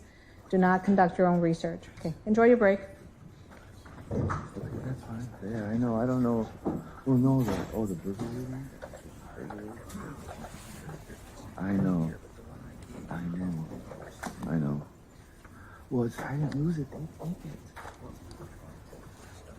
No, this came from a box. And then last one, please close the door. Thank you. So hold on, where are you going?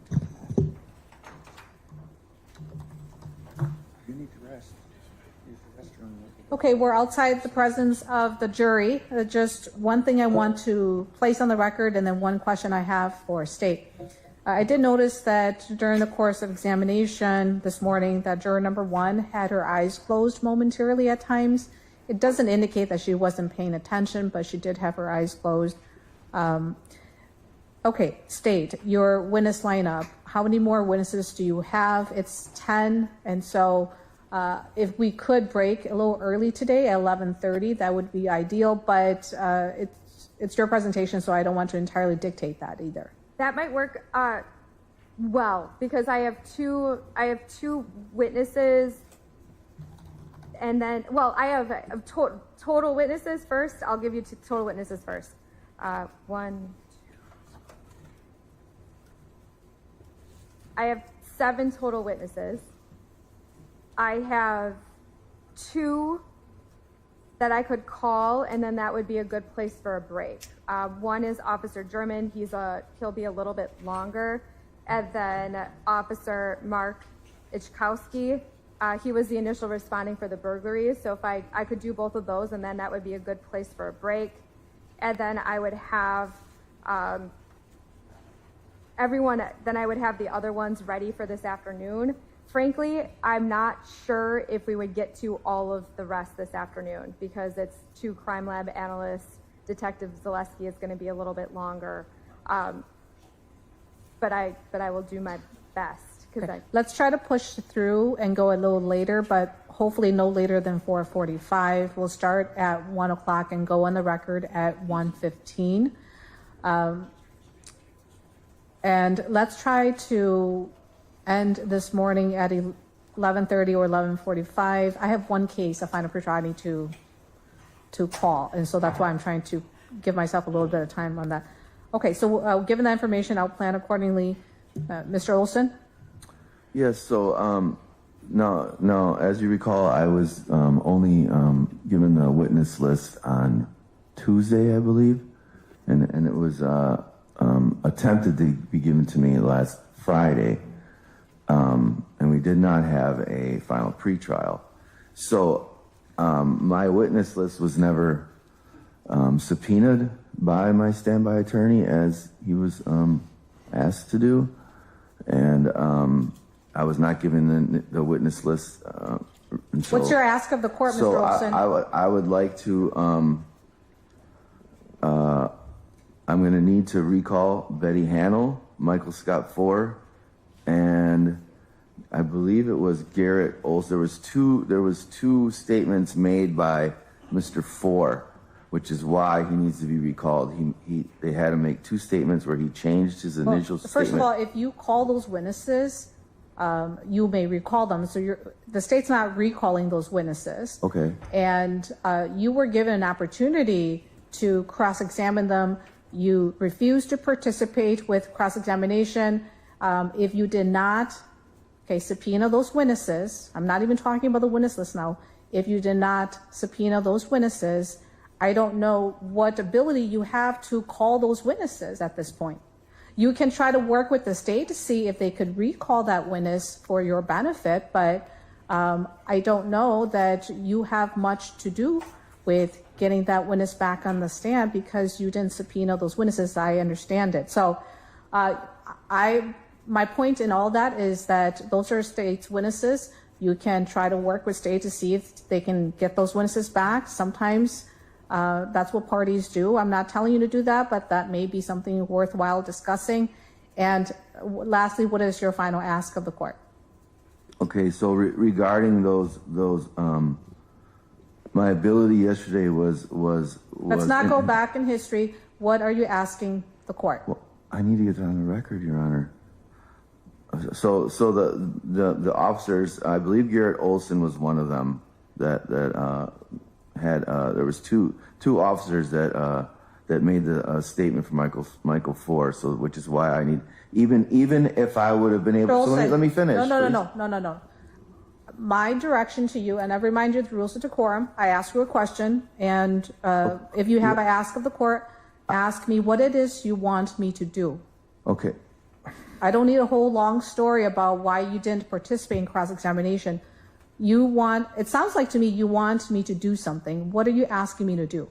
So I'm asking to be allowed to subpoena my witnesses because I didn't get a chance because the witness list was not given to me. Okay, so then this goes back to what I just said before, which is that if you want to call witnesses who apparently were and are on state's witness list, and you did not subpoena those witnesses, you have an opportunity, should you want to take advantage of the opportunity, to meet and confer with the state to see if they're amenable to working with you. That's all I can do. What you're asking me to do, I cannot do, okay? Effectively, you want me to pull these witnesses back in so that you can examine them. And we don't need to repeat so many things on the record, but if that's your ask, that's my explanation in response to your ask. Okay, so now we're going to go off the record, and I'm going to give the parties about a 5-minute break. We'll come back at that point, and it looks like probably that's going to be closer to, it's 10:13, so let's plan on going on the record by no later than 10:20. Okay. Off the record.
Can you let them know which HTTs you use?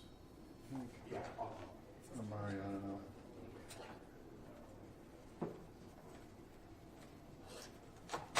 What one did you have? I had one. I'm going to 1 to 5. This is 1 for 5. Yep.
And this is authorized. The record that. Do you need to get in here? Do you want to get on the job? Doing a great job. You too, sir. You're going to get promoted. All right.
Okay,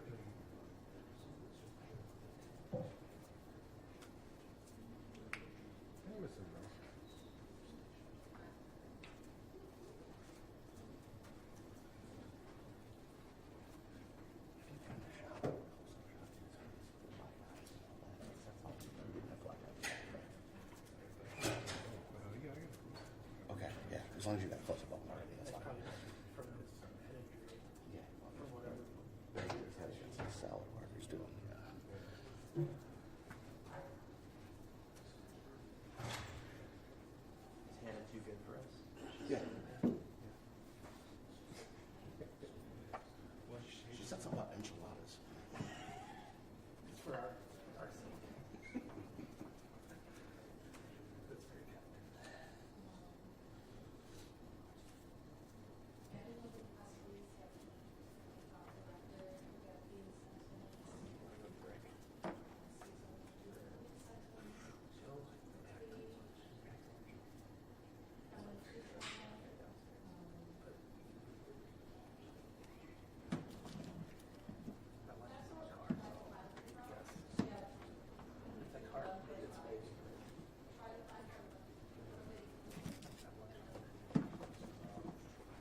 police officer, approximately 12 years.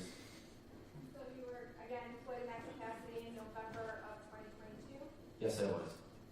Did you have any roles in the investigation regarding Mr. Timothy Olson? Yes, I did. Could you tell us about the roles in that investigation? I was aware of a complaint that happened on my days off. Essentially, there was a kidnapping with the threat of a firearm implied during that investigation, and a suspect was developed. And what is the name of that suspect? Timothy Olson. And when you say a suspect was developed, what did you do regarding that suspect? I guess, could you be more specific? Yes, I'm sorry, that was a bad question. Were you involved in locating that suspect? Yes. What was your role in locating Mr. Olson? The morning he was taken into custody, my shift supervisor that morning tasked day shift patrol with kind of saturating the area where he had multiple sightings within the last few days. And I took initiative and put a more directive patrol in that area that morning.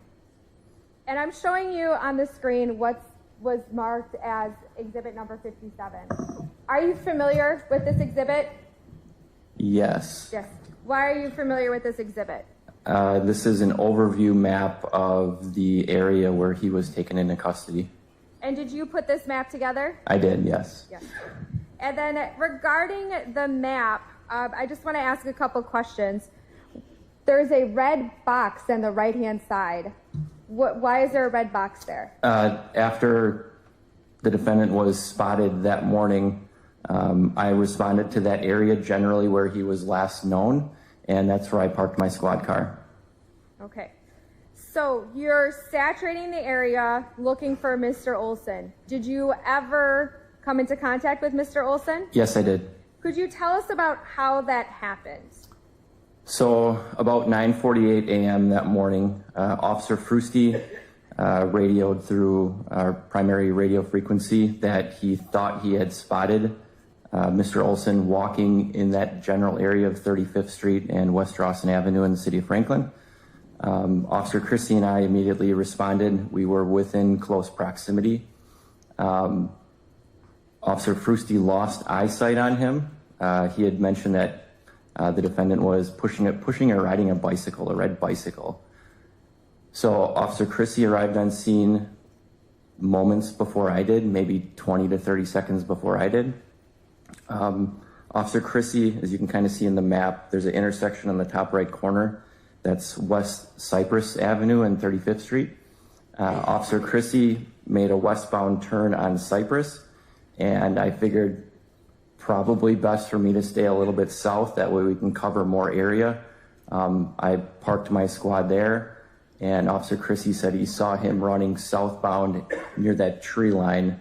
You can kind of see there's a condominium complex to the bottom of the picture and residences to the north.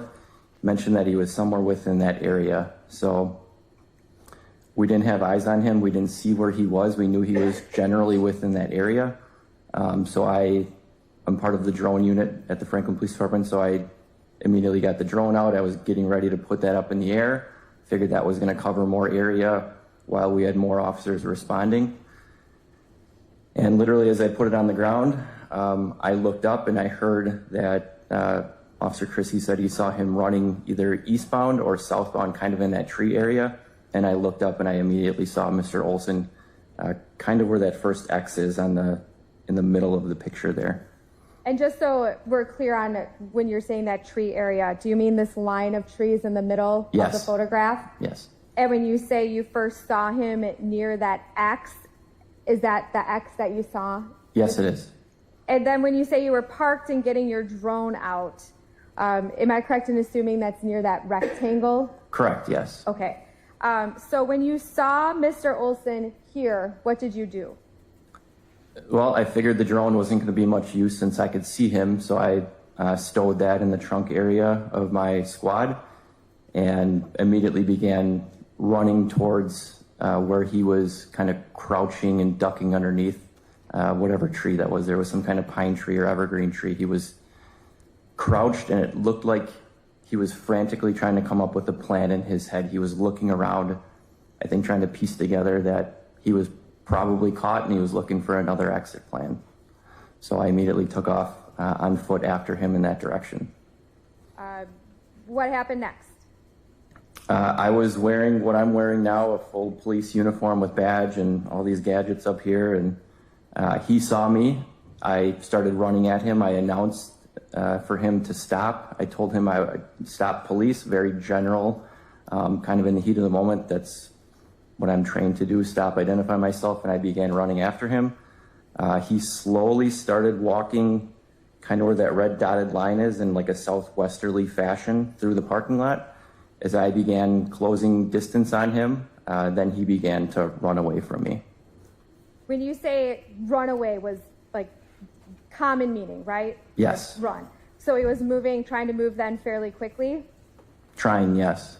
So and again, moving from this X towards down this dotted line towards that X, is that correct? Correct. So I then pointed towards the bottom middle of the picture where there is a second small X. So he started running, you're running after him. What happened next?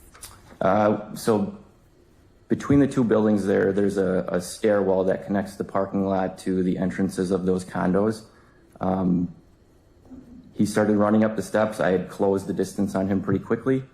And as I'm broadcasting out to other officers that are within this area or responding to the area where I am, where I'm going, essentially what's going on, I drew my firearm from my holster, knowing that there was, during the initial investigation, a threat of a firearm implied. When the kidnapping occurred, I feared that he may still be armed, whether he was or wasn't, I wasn't sure, but I wasn't going to take that chance. So I continued running after him up that stairwell, eventually caught up to him. He stopped. I wasn't sure if he was going to either try to engage me in a fight or surrender. So I kind of started slowing things down in my head. I wanted more people there. I wanted more help to take him into custody, knowing kind of what had happened a couple days prior to this. Can I interrupt you Sure. for 1 second? I'm sorry. When you say you engaged with him and you wasn't sure if he was going to fight or surrender, is that based on your training and experience? Yes. So why did you think that? Ultimately, I wanted him under arrest, and I was thinking in my head what was the safest way to do that, and that was to start starting a dialogue with him, start engaging with him verbally to see kind of what his level of compliance was going to be. Were any other officers with you at that point? Initially, no. Eventually, Officer Chrissy was able to catch up with me, and yeah. What were you saying to Mr. Olson when you said you were engaging him verbally? Like I said, obviously, I was wearing a full police uniform. It was pretty obvious that I wanted him to stop. I was running after him. I know at one point he looked at me or looked over his shoulder while I was chasing after him. So it was obvious that I was telling him and giving him commands to stop. So as we got to kind of the top of the last step, he turned around and looked at me, and I just gave him commands to get onto his stomach or lay onto his belly, something to that effect, so we could take him into custody in a more safer manner. Did Mr. Olson comply with those commands? Yes and no. He started complying by dropping to his knees, but he didn't fully prone himself out on his stomach, but he did go to his knees, so it was kind of passively complying with us. What does passively compliant mean to you? Non-threatening, non-compliant behavior. So as he dropped to his knees, what did you do next? Like I said, Officer Chrissy was right next to me. I realized that he had his patrol rifle on his person. I holstered my firearm so I could go call it hands-on. I could go manipulate with my handcuffs and place them onto him. We were still kind of waiting for him to lay onto his stomach. I felt it was going to be safer to prone him out onto his belly rather than him have a quick reaction and go from both knees to step onto one foot to maybe start fighting with us. So we continued to try to gauge that compliance for him to lay down. Did Mr. Olson eventually comply? He did not lay down on his stomach. He did not follow those commands. What happened? I want to be careful with saying how I describe passive resistance. He was non-threatening, non-compliant in that moment. However, knowing that there was still a firearm involved in this initial complaint, I think that helps justify why Officer Chrissy had his firearm still trained on him. It wasn't like, okay, he was being cooperative with us in this moment, so we're just going to stop using force, I guess showing a threat of force. We still wanted to justify why we were doing that, and thinking back to him with the initial complaint having that firearm as a threat, which is why we had the firearm still drawn on him. But ultimately, reverting back to your question, Officer Fristy came from the south side of the building, so the bottom portion of the building, and kind of my perception was he observed that the defendant wasn't following my commands for him to go onto his stomach, and ultimately Officer Fristy deployed his taser. How many people were giving commands to Mr. Olson? It was, as far as I remember, it was only me. It was only me giving him commands. How many officers were present at the time Mr. Olson was physically taken into custody? 3 of us, Officer Fristy, Officer Christie, and myself. More officers showed up later, right? Correct. But it was only 3 of you taking him into custody? Correct. Okay. What happened next?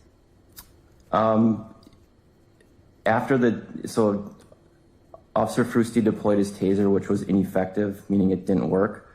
There was I don't want to say a scuffle, but ultimately I don't know if he fell onto his stomach or if he was pushed onto his stomach. At some point, he was placed in that prone position. I was able to maintain control of his left hand, placed one handcuff onto his left hand, and he immediately took his right hand and placed it in like underneath his belly. It appeared that he was reaching for something either under his waistband or just simply trying to avoid having the other handcuff put on his right hand. We were able to more or less wrestle that right hand behind his back and safely take him into custody without further incident. Thank you. And then the deputy is going to show you what's been marked as Exhibits 64, 65, and 66. Is that right, Deputy? Yeah. 64, 65, and 66.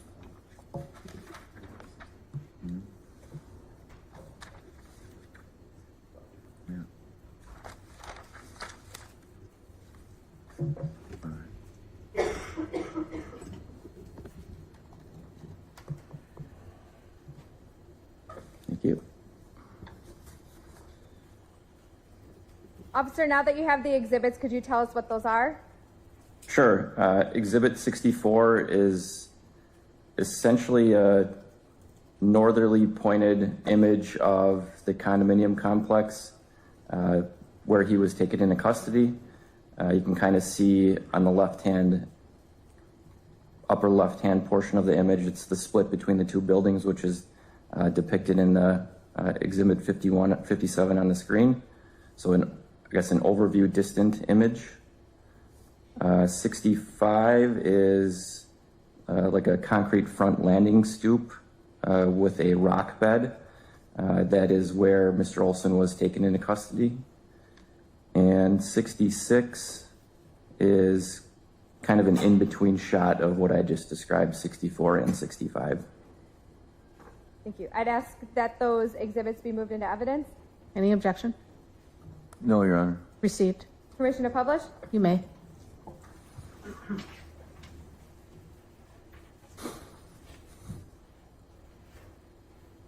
Officer, you already provided a bit of a description. This is exhibit number 64.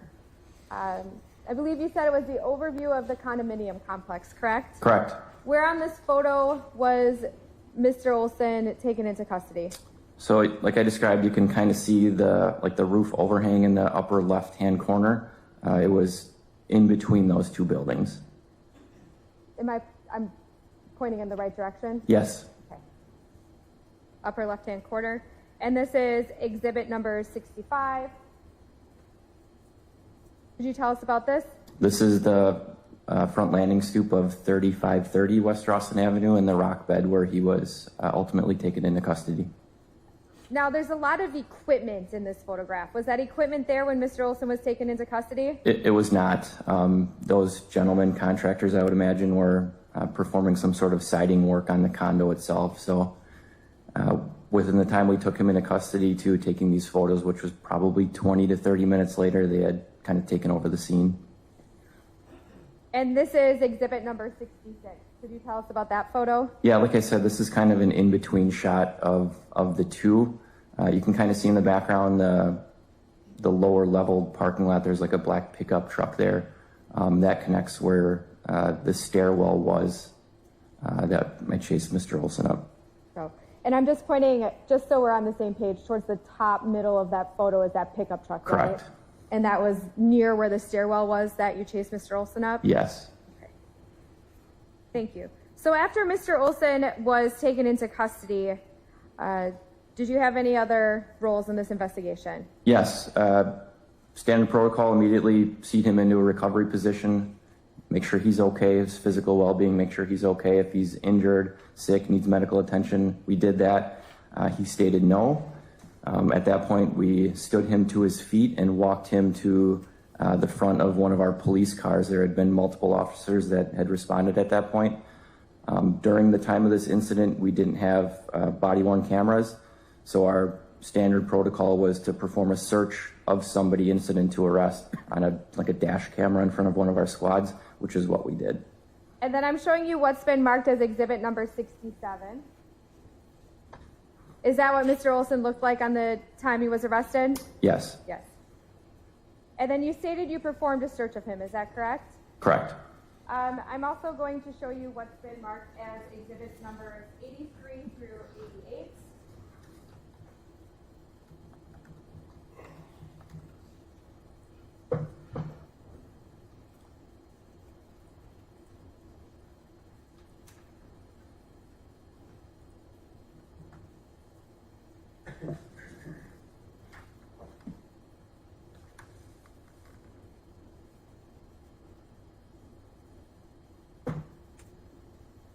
Let me see.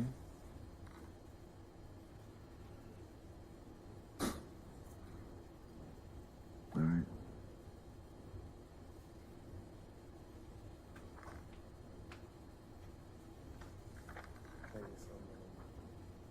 Okay.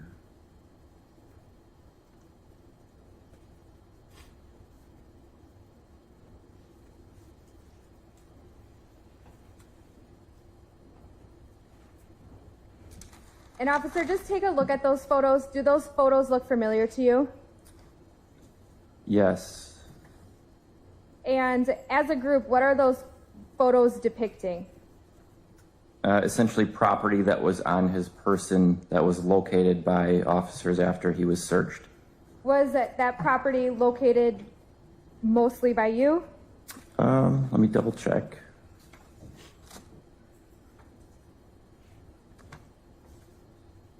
Yes, with the exception of Exhibit 87, which was located by Officer Wallace. The remainder of it was located by me. And were you involved in taking those photographs? Yes. Yes. And in fact, took those photographs? Yes. I'd ask that exhibits numbers 83 through 88 be moved into evidence. Any objection? No, Your Honor. Received. Permission to publish? You may. Thank you.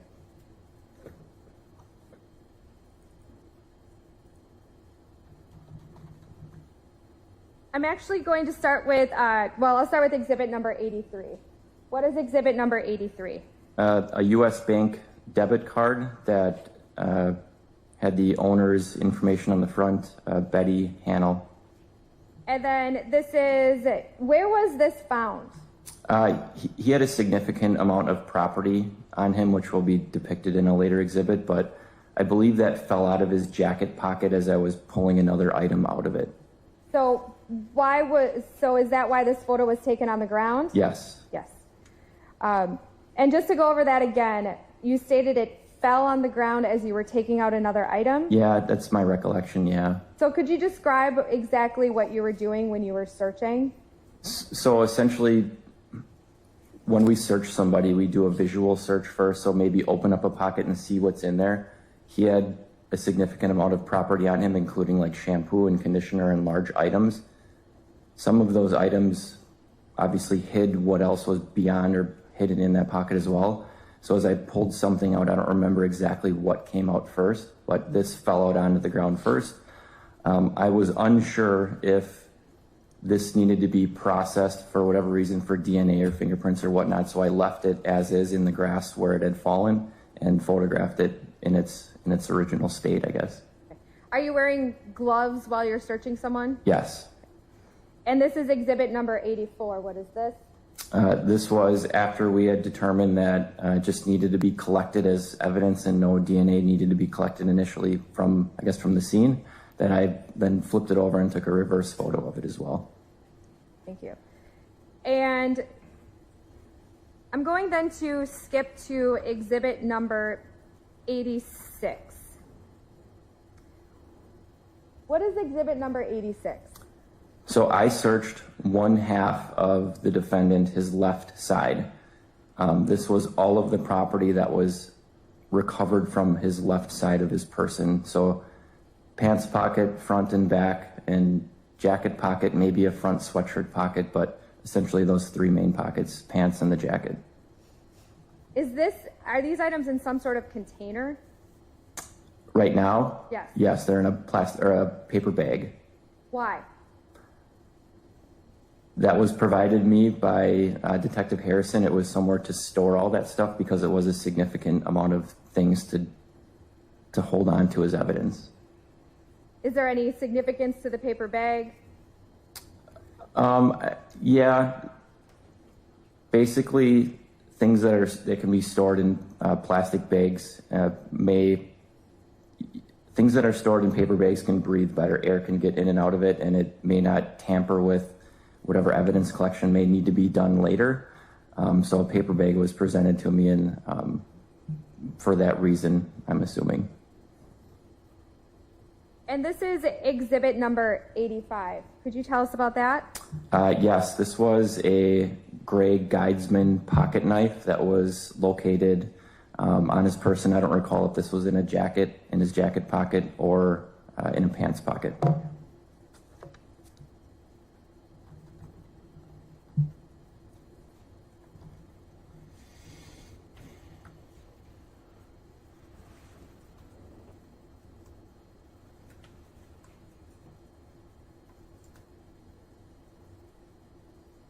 And then I'm showing you what was marked as exhibit number 87. Could you tell me about this exhibit? These were items located on the right side of his person. Unclear if it was from his jacket or from his pants, but these were recovered by Officer Wallace.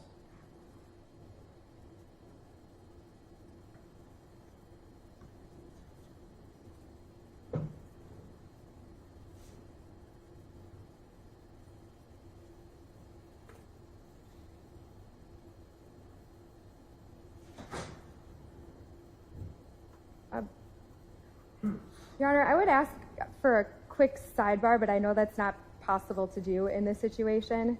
So I just want to bring something up outside of the presence of the jury. Okay. All right, members of the jury.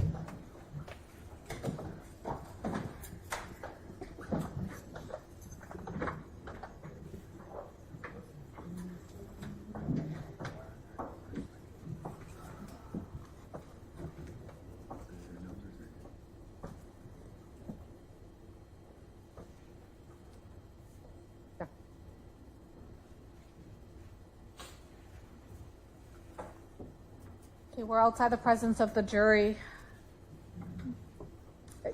Do we need that witness? He can stay, because Okay. I think it'll affect his testimony, so I'd prefer if he stay. I noticed that exhibit number 88 had a pipe generally used for smoking illegal substances. And I did not file any motions in limine to allow that in. I noticed it before I presented it to the jury. It wasn't objected to by Mr. Olson when he reviewed the photos, but I think in an abundance of caution that I would like to place a blue Post-it over that pipe.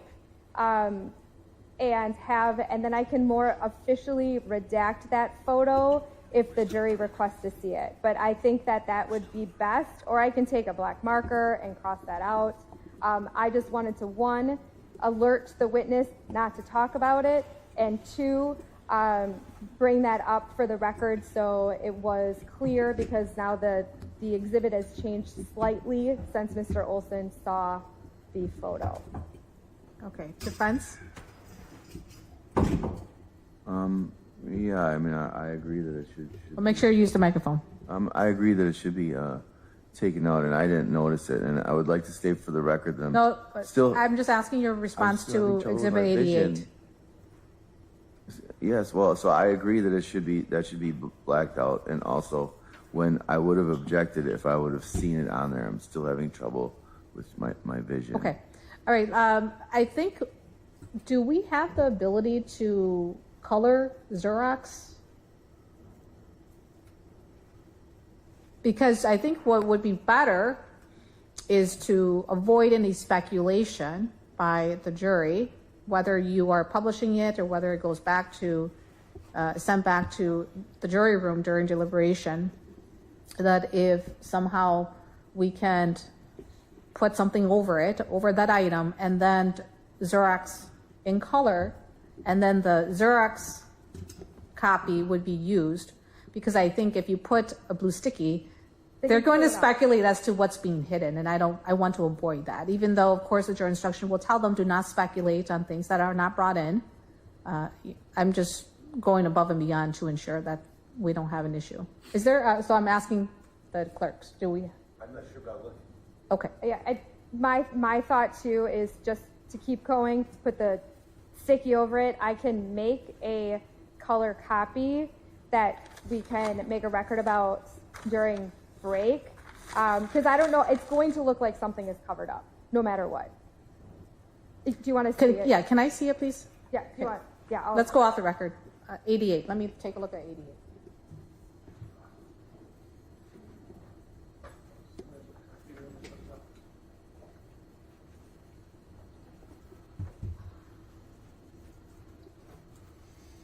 All the other items are about.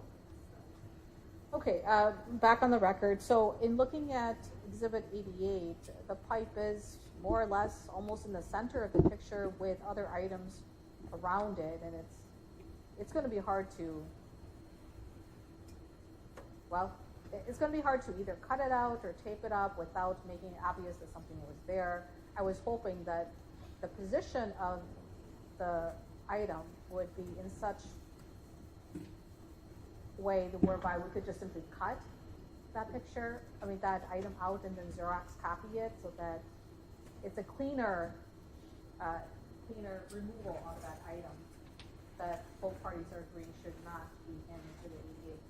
All right, so given the position of that item, I think state's proposal is appropriate and the best we can do. So state, go ahead and cover up that pipe, and then we'll proceed in that way.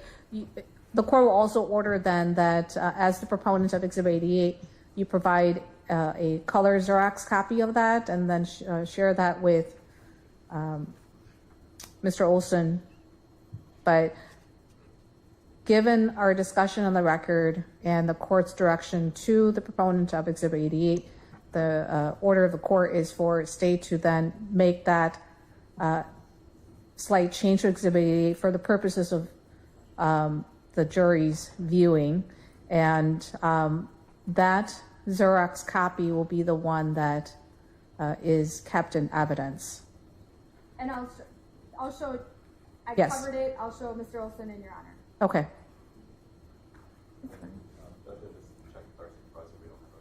So what? Okay. Wait, what is that now? Yes, that's sufficient.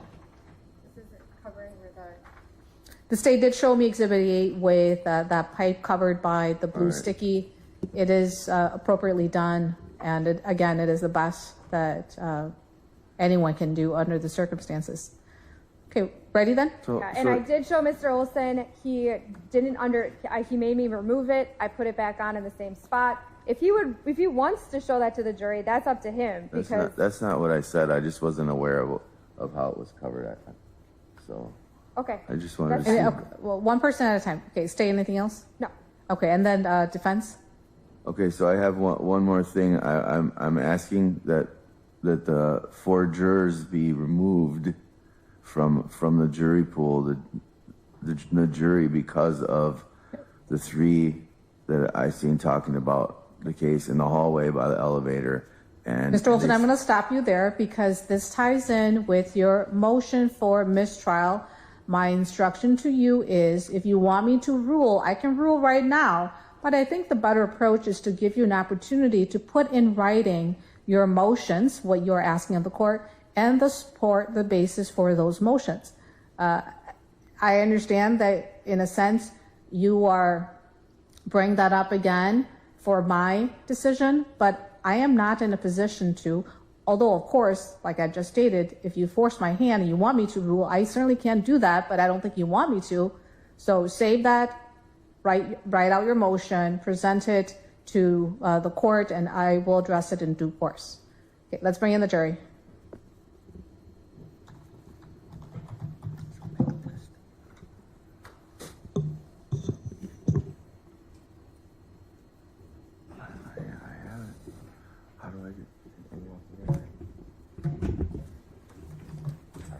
Are we off the record or on the record, Your Honor? Off the record. Okay. List of the numbers.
Officer German, we were talking about exhibit number 87. Let's just, I may have missed it. Where were those items found on Mr. Olson? Officer Wallace located these items on the right side of his person. I'm not sure if it was in his pants pocket or jacket pockets. And just regarding a couple of items in those photos, there's a black, long, slender item in the lower left-hand side. What type of item is that? That was a Rapala brand knife, a folding knife. And then right here, what is that in the top middle of the photo? It's a key that I later learned was for an e-bike. Why is that significant? Later learned that was reported in a burglary that occurred, or reported later that morning. Thank you. And then I'm showing you what was marked as exhibit number 88. Where were those items located? As it's indicated on the photo, L left pockets between his pants and jacket pockets. Who located those items? I did. I did. And I just wanted to go over some of these items as well. These were all located on the left side of Mr. Olson's body. Correct. What is that item right there that I'm pointing to on the right side of the screen? That was Betty Hanel's U.S. Bank debit card. Was that the same debit card we saw with photos on the grass? Yes, it was. And then I'd also like to talk about this shampoo and conditioner bottle. Where were those located? I believe those were in his jacket. And then right here in the, basically the middle of that photograph, what is that? That's a gray Guidesman brand folding knife. And why were those items significant? Also later learned that those were items taken during a burglary to an RV. Thank you. After searching Mr. Olson, you took these photographs. Did you take any other, did you have any other roles and responsibilities in this investigation? Yes, Detective Sean Harrison and I were tasked with kind of re-walking the flight path that the defendant had when he fled from me. And when we talk about that flight path, I'm going to go back to exhibit number 57. That's the red dashes, is that correct? Correct. Okay. And then I'm having the officer show you what has been marked as exhibit number 89. Mm-hmm.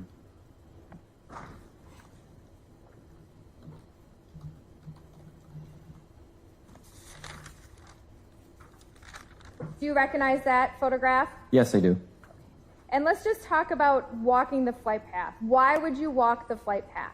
To essentially see if any items had been discarded from the location that I saw him to the location where that he was taken into custody. And were you looking for anything in particular as you walked this flight path? Nothing specific. Like the earlier exhibit had depicted, there was quite a bit of contractors out there doing work, so it was kind of hard to differentiate what was theirs versus what wasn't. When initially responding to this call, I knew that he was pushing or riding some sort of bicycle. That was on the forefront of my mind, is where is this bicycle? And ultimately we located it. Okay, so exhibit number 89, what is that a photo of? Of the bicycle lying underneath a tree in that tree line that was earlier explained. And is that that photo a representation of how it looked on that day, November 29th, 2022? Yes, it is. I'd ask that exhibit number 89 be moved into evidence. Any objection? No, Your Honor. Okay. Permission to Received. publish? Yes, you may. Thank you.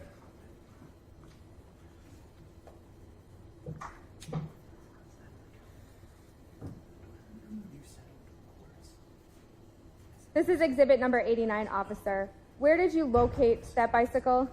So you can kind of see it's resting on a berm underneath a tree. In the background, you can see a residence that's facing south on West Cypress Lane. And in between the bicycle and the residence is a vacant lot. And you can kind of put it in perspective on the previous exhibit, kind of the overlay map of exactly where that was, or ballpark located where that was, but essentially in that tree line.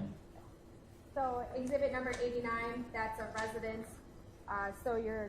It's one of these two residences that I'm pointing to towards the top of the picture. So if you can kind of, there you go. So you can see the clearing of the two residences, one on the corner of 35th and Cypress. There's the vacant lot, and then the second house in. Putting it in perspective, the house that's across the street is in the background of the previous exhibit. So it's sitting underneath one of those trees on the berm with that house in the background. So kind of ballparking it, it was generally where that X was, that upper right X on that photo we're looking at. So just so I can point at the photo so the record is clear, you found the bike near this X, and the house in the background of the photo is actually off the photograph towards the top. Correct. Across Cypress Lane. Yes. Okay, thank you. Did you find any other items of note on the flight path? I did not know. No. Did you have any other roles in this investigation? Yes. So initially, Mr. Olson requested medical attention on the scene after we had completed the search of him. He was transported to Ascension Hospital in Franklin. Officer Fristy and Officer Chrissy escorted him. One followed in a police car, the other rode in the ambulance with him to the hospital. I went back to the station with some of the items that were located and essentially started helping out with tasks that needed to be completed. During this time, maybe an hour or two go by, and two burglaries were reported about a block or block and a half south of 35th and Rawson Avenue. As mentioned, a burglary to a garage and the burglary to the RV. So as those calls for service came out, I knew that Officer Fristy was an evidence technician. So I responded to Ascension Hospital, relieved him, so then he could come out to those other 2 calls for service and assist as needed. And then did you also assist in taking more photographs for this investigation? Yes. What did you take photographs of? I took photos of the bicycle after we had recovered it. That was ultimately turned over to an officer who transported it back to the station so we could place it into our evidence bay. And then I took more photographs of the items that he was wearing kind of in a more controlled environment in our evidence room, and then photographs of the clothing that he was wearing that day. I'm going to show you exhibits 61, 62, and 63. Exhibit number 82, and then exhibits number 68, 69, 70, 71, and 72.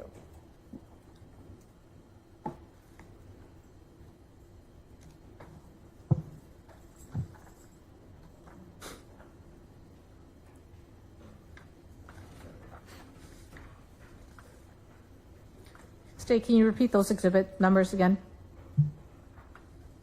Repeat the exhibit numbers. I understand. Oh, okay, right. You don't have them. Okay.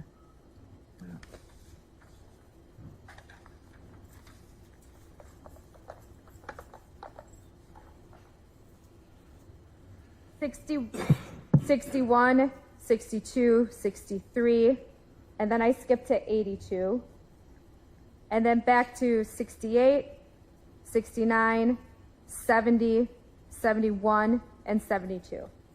Thank you. Thank you.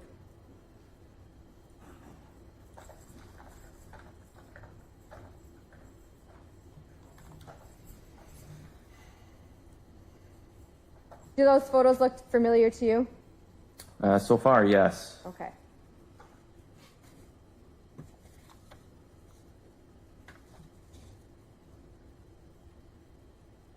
Yes, I recognize all of them.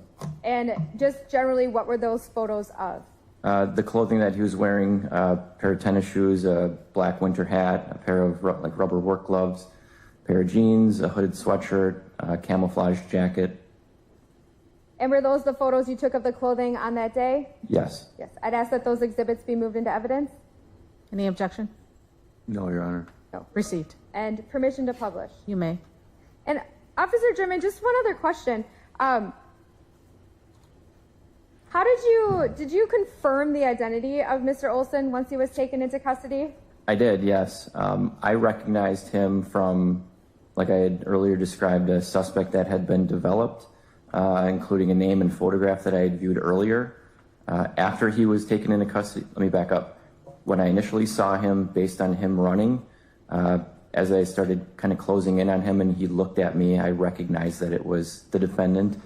After we had taken him into custody and I got a good, I guess, facial ID on him, I confirmed it was him. As we were walking him back to our squad to perform the search, he asked me why he was under arrest or what was going on, something to that effect. I asked him what his name was, and he told me his name was Cameron, and I stopped asking him questions after that. Did you say he said his name was Cameron? Correct. Like Cameron? He didn't spell it, but yes, more or less, that's how I assumed, yeah. And that's not his name, correct? It is not his name. Do you see who you arrested in the courtroom today? Yes, I do. Where is he seated and what is he wearing? He's seating at the table in front of us wearing a light blue button-up long sleeve shirt. And what name did you identify him as? Timothy Olson. Thank you. And then I'm going back to the exhibits. These were items that he was wearing. We'll just run through them. Exhibit number 61, what is that? The footwear that he was wearing, a pair of black Nike tennis shoes. Is there any decal, like what color is the swoosh on this? The swoosh looks to be a green. Green.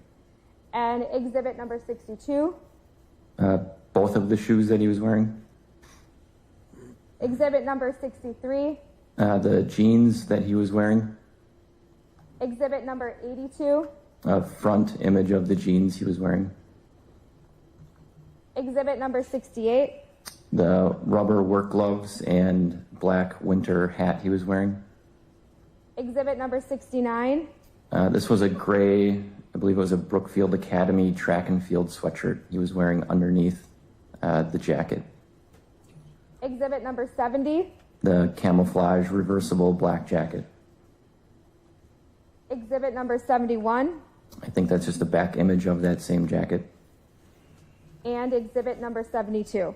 The inside, I guess we reversed it and flipped it so the camouflage was on the exterior, not the interior. Why take photos of all of the clothes he was wearing? There were multiple sightings of him during those 6 days that we were actively looking for him. And in those other incidents, he was wearing, as was just shown in these exhibits. Thank you. I have no further questions. Cross?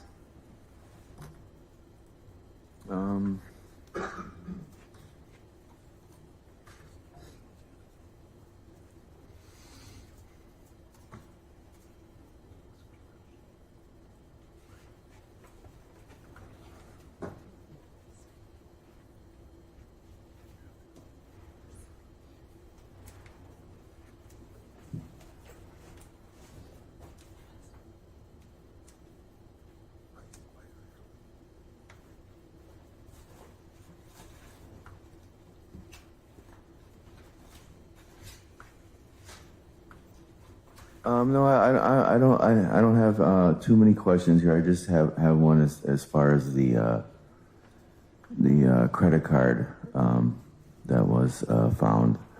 That was Betty Handel's, correct? Correct. Okay, so you are not aware whether or not Mr. Olson had permission to have that card? I think it was implied. That implied what? That you did not have permission to have the card. Okay, so are you aware that Mr. Olson actually did have permission to have that card?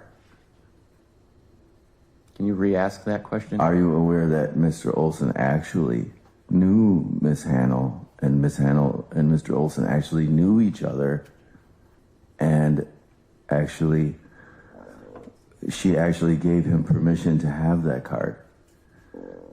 I am not aware of that. Okay, so my point to that is that you're not aware then that Miss Handel and Mr. Olson had actually planned to meet that day, and that she actually gave him permission to use that card. Objection. Question is items not in evidence. Okay. Sustained. I'd ask that it also be stricken. Stricken.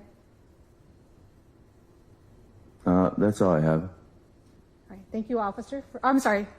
State, do you have a follow-up to that? No. Okay. All right. Thank you, officer, for your testimony. State, your next witness. Yes, the state calls Officer Mark Ichikowski. Yes, please. Thank you. Has they be given they request the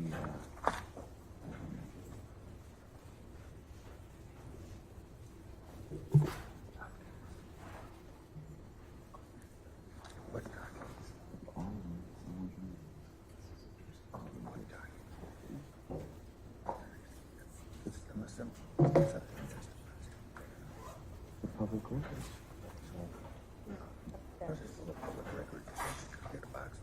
Yeah, but it's resolves the case.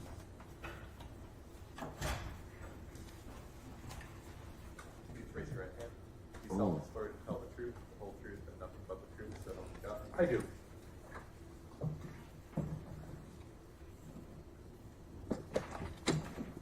And please state and spell your name for the record.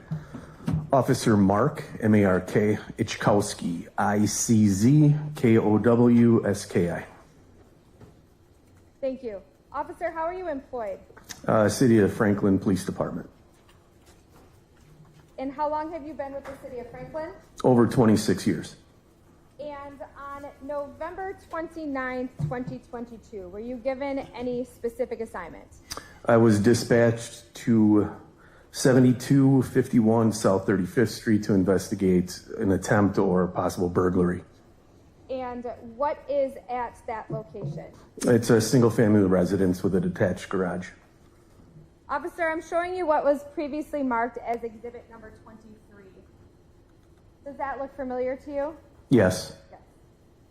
So when you arrived at this residence, what did you do? Actually, let me back up. Is this the residence you went to on that date? Yes. Yes. When you arrived to that residence, what did you do? I first made contact with both Christine Endal and Jan Endal, who is actually, Jan Endal is the owner of the property. Christine had reported and shown me that the locking and handle mechanism to the residence door that's on the north side of the house had been manipulated, broken, and it appeared that there were some pry marks in that would disable the opening, the handle, and lock. And that was to the residence? Correct. Yes. And what about the garage area? Was there anything distinctive of that garage area? The garage area was not damaged at all, and I did inquire about if the door, the access door to the garage had been tampered with or if it had ever been locked. And I believe Christine said that that door does not lock because they lost the key. And was there any complaints of any items taken? At that time, we didn't know about if there was any entry made into the interior of the house.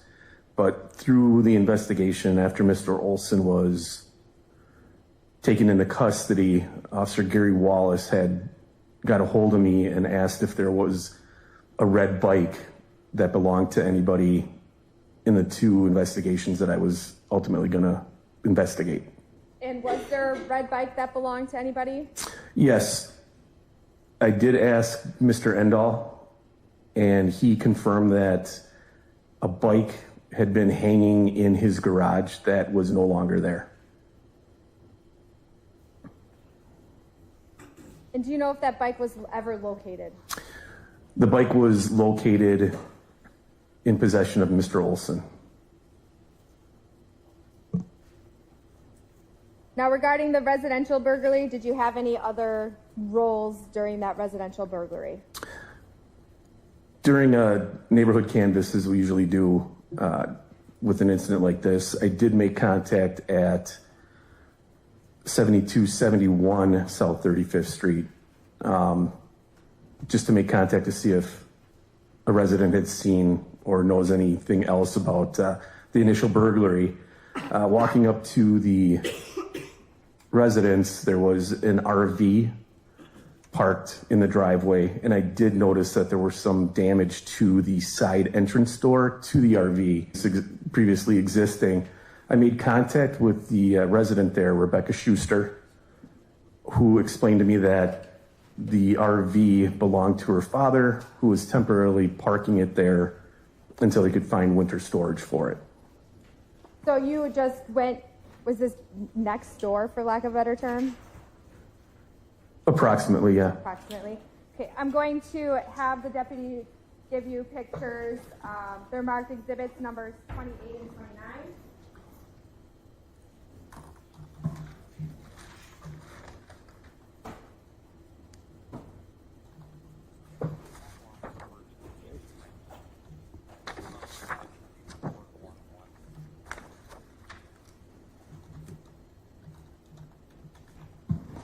Thank you. Do you recognize what's in those photographs? Yes, What's in those photographs? it is a RV camper. Is that the RV camper that was located at 7271 South 35th Street? Yes, Yes. And that's in the city of Franklin, Milwaukee County, Wisconsin? correct. And is that the RV camper that you noticed the pry marks on? Yes. Yes. I'd ask that those exhibits be moved into evidence. Any objection? No, Your Honor. Received. Permission to publish? You may.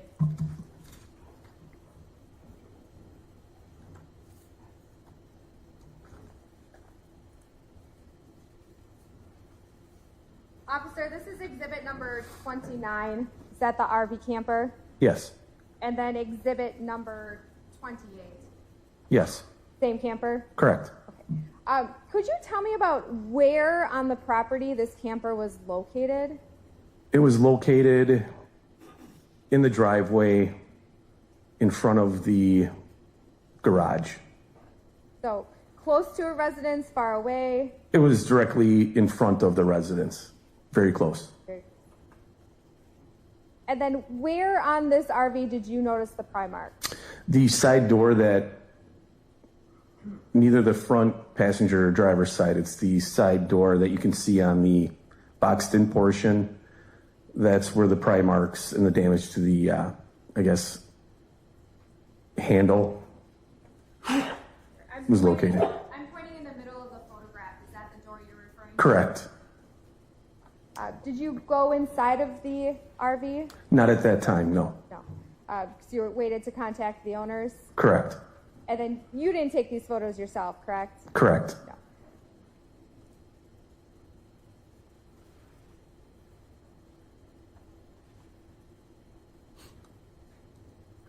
I have no further questions. Thank you. Ross? No, I'm fine. All right, thank you, officer. You may step down. Okay, members of the jury, it's 11:22. And I think this is probably a good time to let you off for lunch. I know it's a little bit early, but as I explained during voir dire and when you were selected, there are other cases I have to call as well, and so I have to make time for that. But given that being the case, I'm going to let you off a little early. I remind everyone that this case is not concluded. You may not talk about this case. You may not post about it. You may not conduct your own research.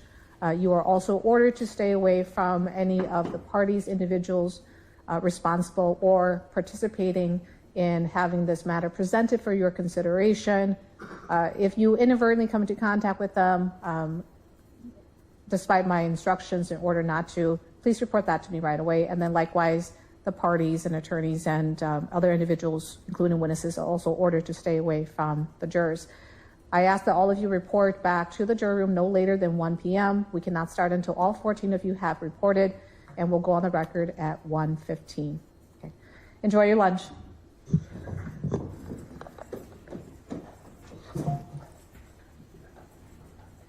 The other case ready? Okay. We're still on the record, right?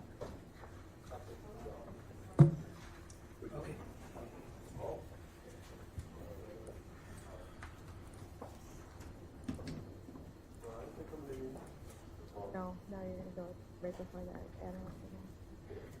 I'm not sure. I'm going to keep. Okay, we're outside the presence of the jury. There's one thing that I forgot to place on the record. I'm just trying to create as complete of a record as possible. When we took the 10:13 a.m. break, the deputies did inform me that they did inquire with Mr. Olson if he needed to use the restroom. He only opted for a cup of water, which was provided to him and has been at his table. Okay, as everyone heard me instruct the jury, we will start again at 1:15 on the record with examination, but before 1:15, we'll go on the record and place anything that needs to be placed on the record before then. Mr. Olson? Yeah, I just have something really quick. So I need to get the 3 flash drives that are in my property here. I believe there's one picture missing that in this flash drive that I believe is in the flash drive that JV Bastion gave me, and it should open up on this computer because I see that it functions properly. Okay, Mr. Olson, why don't we do this? Because I don't want to belabor the record. You are the manager, the sole person who controls the organization and content of your defense, which involves making sure that you are able to have access to, which the court has done so and provided. There's a laptop at your table. But to go through whatever it is you need, if there is something that requires my attention by way of letting Attorney Wasilewski know, we'll then call the case and go on the record and address those issues, concerns. But you need to go through your own organization by yourself. I don't need to know about it, and it doesn't need to go on the record. I can't get the flash drives myself. They have to be gotten from my property. Again, you have to work with the deputies, okay? What's important to me is that you have access, and I think I've done everything I can to ensure you have access. If there's something that requires my attention, you know how to get my attention. We have to go on the record for that. Attorney Wasilewski, as standby counsel, may assist in certain matters, including ensuring that you have access. And he is well aware of how to get my attention when it comes to things like that. So that's all we're going to say on the record. We're going to go off the record. You'll have between now and 1 o'clock when we come back.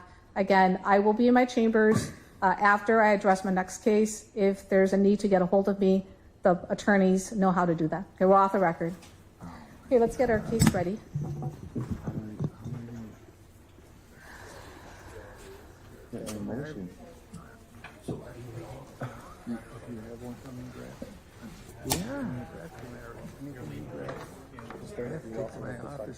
Hold on a second, I have to talk to you.